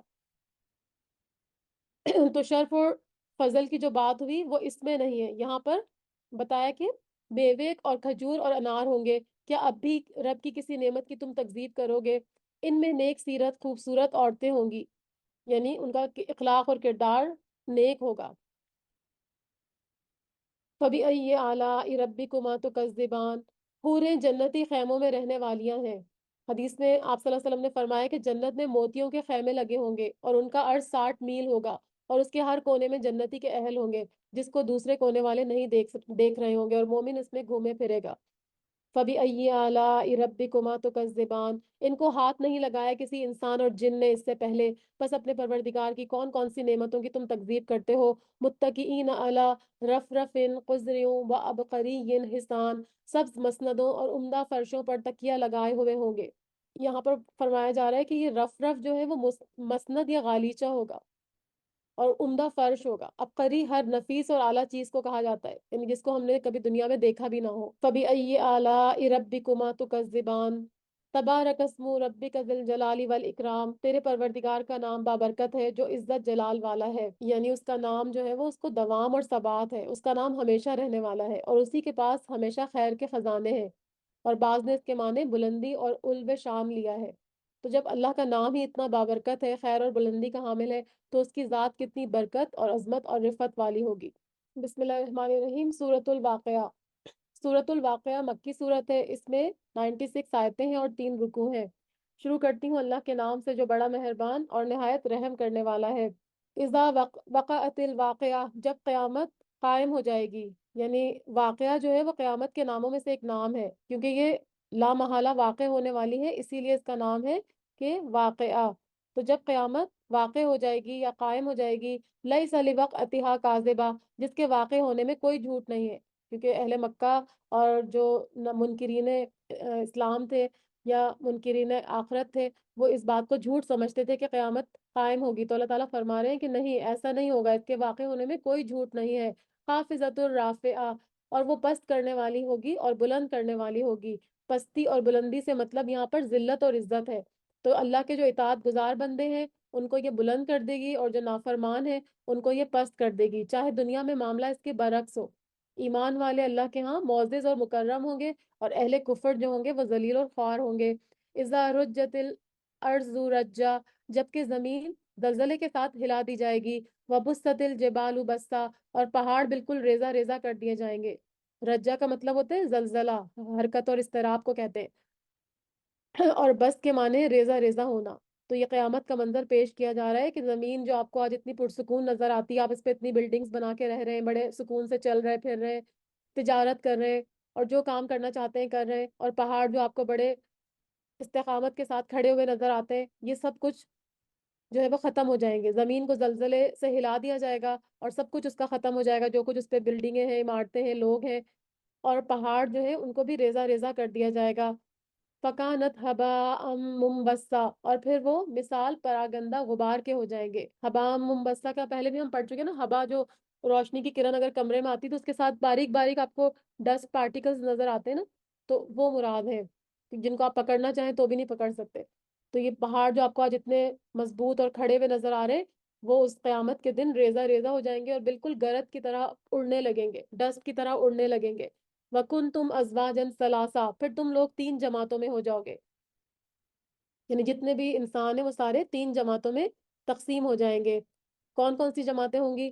فاصحاب المیمنۃ ما اصحاب المیمنہ، پس داہنے ہاتھ والے کیسے اچھے ہیں داہنے ہاتھ والے۔ اس سے مراد عام مومنین ہیں، جن کے سوری، جن کے نامہ اعمال ان کے دائیں ہاتھوں میں دیے جائیں گے، اور ان کی یہ خوش بختی کے علامت ہوگی۔ وَأَصْحَابُ الْمَشْأَمَةِ مَا أَصْحَابُ الْمَشْأَمَةِ، اور بائیں ہاتھ والے کیا حال ہے بائیں ہاتھ والوں کا۔ اس سے مراد کافر اور منکرین حق ہے، جن کو ان کے اعمال نامے بائیں ہاتھوں میں پکڑا دیے جائیں گے، اور جو ان کی بدبختی کی علامت ہوں گے۔ والسابقون السابقون، اور جو آگے والے ہیں وہ تو آگے ہی والے ہیں، ان سے مراد خاص مومنین ہیں۔ یہ تیسری قسم ہوگی جو ایمان قبول کرنے میں سبقت کرتے تھے اور نیکی کے کاموں میں بڑھ چڑھ کر حصہ لینے والے تھے، تو اللہ تعالیٰ ان کو قرب خاص سے نوازیں گے۔ تو یہاں پر تین ہیں، ایک اصحاب المیمنہ، ایک اصحاب المشأمہ، اور ایک سابقون۔ اب ان سب کی کیا کیا ان کو انعامات دیے جائیں گے ان کے بارے میں بتایا جا رہا ہے۔ اولئک المقربون، وہ بالکل مقرب ہوں گے، یہی وہ لوگ یعنی سابقون جو جن کا ذکر آیا، والسابقون السابقون اولئک المقربون، وہ بالکل مقرب ہوں گے، فی جنات النعیم، نعمتوں والی جنت میں ہوں گے۔ سلۃ من الاولین، بہت بڑا گروہ تو اگلے لوگوں میں سے ہوگا۔ وقلیل من الاخرین، اور تھوڑے سے پچھلوں میں سے ہوں گے۔ سلہ جو ہے وہ بڑے گروہ کو کہا جاتا ہے، اتنا بڑا گروہ جس کو گننا ناممکن ہو۔ اور کہا جاتا ہے کہ اولین سے مراد حضرت آدم علیہ السلام سے لے کر آپ صلی اللہ علیہ وآلہ وسلم تک کی امت کے لوگ ہیں، اور آخرین سے مراد امت محمد صلی اللہ علیہ وسلم کے افراد ہیں۔ مطلب یہ کہ پچھلی امتوں کا سابقین کا ایک بڑا گروہ ہوگا، کیونکہ ان کا زمانہ بہت لمبا تھا، اور جس میں ہزاروں انبیاء کے ساتھ سابقین شامل ہیں۔ اس کے مقابلے میں امت محمد صلی اللہ علیہ وسلم کا زمانہ یعنی قیامت تک تھوڑا ہے، اس میں سابقین بھی گزشتہ امتوں کے مقابلے میں تھوڑے ہوں گے۔ ایک اور حدیث میں آتا ہے، آپ صلی اللہ علیہ وسلم نے فرمایا کہ مجھے امید ہے کہ تم جنتیوں کا نصف ہوگے۔ تو ان کے انعامات بتائے جا رہے ہیں کہ کیا کیا ان کو انعامات دیے جائیں گے سابقین کو۔ علی سرر موضونہ، یہ لوگ سونے کے تاروں سے بنے ہوئے تختوں پر ہوں گے۔ متکئین علیہا متقابلین، ایک دوسرے کے سامنے تکیہ لگائے ہوئے بیٹھے ہوں گے۔ موضونہ مطلب جڑے ہوئے ہوں گے، یعنی جنتیں سونے کے تاروں سے بنے ہوئے اور سونے جواہر سے جڑے ہوئے تختوں پر ایک دوسرے کے سامنے تکیے پر بیٹھے ہوں گے، تکیہ لگا کر، یعنی بالکل ایزی ہو کے، بہت آرام کے ساتھ۔ یطوف علیہم ولدان مخلدون، ان کے پاس ایسے لڑکے جو ہمیشہ لڑکے ہی رہیں گے، آمد و رفت کریں گے، یعنی خدمت گار لڑکے جو ہوں گے وہ ان کے آگے پیچھے پھر رہے ہوں گے، اور ان کی عمر ایک ہی رہے گی۔ آپ خورے اور جگ لے کر، اور ایسا جام لے کر جو بہتی ہوئی شراب سے پر ہوگا، جس سے نہ سر میں درد ہوگا اور نہ ہی عقل میں فطور آئے گا۔ دنیا کی شراب سے تو مدہوشی ہو جاتی ہے اور عقل میں فطور بھی آ جاتا ہے، لیکن وہاں پر ایسا نہیں ہوگا، اور ایسے میوے لیے ہوئے ہوں گے جو ان کی پسند کے ہوں گے، اور پرندوں کے گوشت جو ان کو مرغوب ہوں گے، اور بڑی بڑی آنکھوں والی حوریں ہوں گی جو چھپے ہوئے موتیوں کی طرح ہیں، مکنون مطلب جن کو چھپا کے رکھا گیا ہو۔ جزاء بما كانوا يعملون، یہ صلہ ہے ان کے اعمال کا۔ لا يسمعون فيها لغوا ولا تعصیما، نہ وہ کوئی بکواس وہاں سنیں گے اور نہ ہی کوئی گناہ کی بات۔ الا قیلا سلاما سلاما، صرف سلام ہی سلام کی آواز ہوگی۔ یعنی دنیا میں تو باہم لڑائی جھگڑے بھی ہوتے ہیں نا، لیکن وہاں پر ایسا کچھ نہیں ہوگا، صرف وہاں پر سلام کی آوازیں سنیں گے، فرشتوں کی طرف سے، آپس میں اہل جنت کی طرف سے، اور پھر اللہ تعالیٰ کی طرف سے بھی ان کو فرشتوں کے ذریعے سلام پیش کیا جائے گا۔ یہ جو ذکر تھا یہ سابقین کا تھا۔ اللہ سے دعا کرتے ہیں کہ اللہ تعالیٰ ہم کو سابقین میں شامل کرے۔ وہ اصحاب الیمین ما اصحاب الیمین، اور داہنے ہاتھ والے کیا ہی اچھے ہیں داہنے ہاتھ والے۔ یعنی پہلے سابقین کا ذکر تھا جو مقربین تھے، اور اب اصحاب الیمین کا یعنی عام مومنین کا ذکر ہو رہا ہے۔ فی سدر مخدود، وہ بغیر کانٹوں کی بیریوں میں ہوں گے، وطلح منضود، اور تہ بتہ کیلوں میں ہوں گے، وظل ممدود، اور لمبے لمبے سایوں میں ہوں گے۔ حدیث میں آتا ہے کہ جنت کے ایک درخت کے سائے تلے ایک گھوڑ سوار 100 سال تک چلتا رہے گا تب بھی وہ سایہ ختم نہیں ہوگا۔ وماء مسکوب، اور بہتے ہوئے پانیوں میں ہوں گے، وفاکہۃ کثیرہ، اور بکثرت پھلوں میں ہوں گے، لا مقطوعۃ ولا ممنوعہ، اور جو نہ ختم ہوں گے اور نہ ہی روکے جائیں گے۔ یعنی یہ پھل موسم کے نہیں ہوں گے جیسے دنیا میں ہوتے ہیں کہ موسم گزر جاتا ہے تو پھل نہیں آتا، یہ پھل بغیر موسم کے ہوں گے، ہر وقت ان کو دستیاب ہوں گے، یعنی جب بھی یہ چاہیں گے خواہش کریں گے ان کے سامنے یہ پھل حاضر ہو جائیں گے اور یہ ان سے روکے نہیں جائیں گے۔ وفرش مرفوعہ، اور اونچے اونچے فرشوں میں ہوں گے، یعنی ان کا درجے بلند ہوں گے اور اونچے اونچے تختوں پر بیٹھے ہوں گے۔ انا انشأناہن انشاء، اور ہم نے ان کی بیویوں کو خاص طور پر بنایا ہے، اور ہم نے ان کو کنواریاں بنایا ہے، محبت والیاں اور ہم عمر میں۔ لِأَصْحَابِ الْيَمِين، دائیں ہاتھ والوں کے لیے۔ سُلَّةٌ مِّنَ الْأَوَّلِينَ، جمع غفیر ہے اگلوں میں سے، وَسُلَّةٌ مِّنَ الْآخِرِينَ، اور بہت بڑی جماعت ہے پچھلوں میں سے، یعنی آپ صلی اللہ علیہ وسلم کی امت میں سے بھی اور آپ کی امت کے پچھلے حصوں میں سے بھی، تو دونوں میں یہ ان کی بڑی ہے جماعت، یعنی پہلے والوں میں سے بھی یہ بہت زیادہ تعداد میں ہوں گے، اور بعد میں یعنی امت محمد صلی اللہ علیہ وسلم میں سے بھی بہت بڑی تعداد میں ہوں گے۔ وَأَصْحَابُ الشِّمَالِ مَا أَصْحَابُ الشِّمَالِ فِي سَمُومٍ وَحَمِيمٍ، اب اس کے بعد اصحاب الشمال کی بات ہو رہی ہے کہ ان کے ساتھ کیا معاملہ کیا جائے گا۔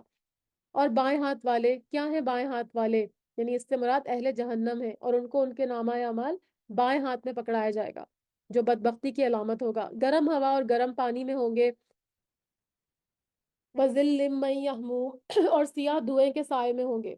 سموم یعنی آگ کی حرارت کہتے ہیں جو مساموں میں گھس جاتی ہے، اور حمیم کھولتا ہوا پانی،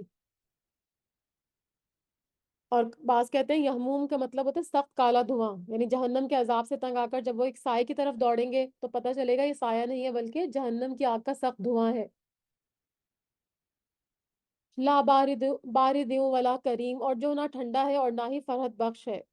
یعنی سایہ تو ٹھنڈا ہوتا ہے نا، لیکن جس کو یہ سایہ سمجھ کر بھاگیں گے وہ سایہ نہیں ہوگا بلکہ وہ تو جہنم کا دھواں ہوگا، اور اس میں کوئی حلاوت نہیں ہوگی بلکہ گرمی ہی گرمی ہوگی۔ انہم کانوا قبل ذالک مترفین، بے شک یہ لوگ اس سے پہلے بہت نازوں میں پلے ہوئے تھے، یعنی دنیا میں آخرت سے غافل ہو کر عیش و عشرت کی زندگی میں ڈوبے ہوئے تھے، اور کہتے تھے کہ کیا ہم مر جائیں گے اور مٹی اور ہڈی ہو جائیں گے تو کیا ہم کو دوبارہ سے اٹھا کر کھڑا کر دیا جائے گا، یعنی آخرت پر یقین نہیں رکھتے تھے۔ کیا ہمارے اگلے باپ دادا بھی، یعنی مذاق اڑا کے کہتے تھے کہ جو ہمارے باپ دادا پہلے مر گئے تھے کیا وہ بھی اٹھائے جائیں گے؟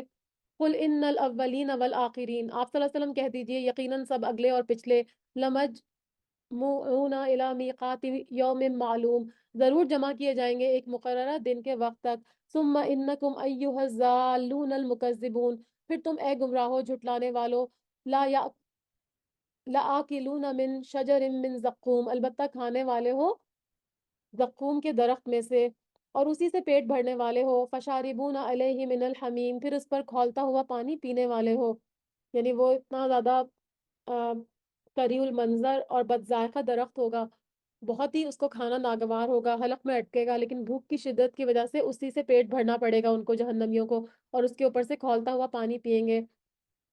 فشاربون شرب الحیم، اور یہ پینے والے ہوں گے پیاسے اونٹوں کی طرح۔ ہیم جو ہے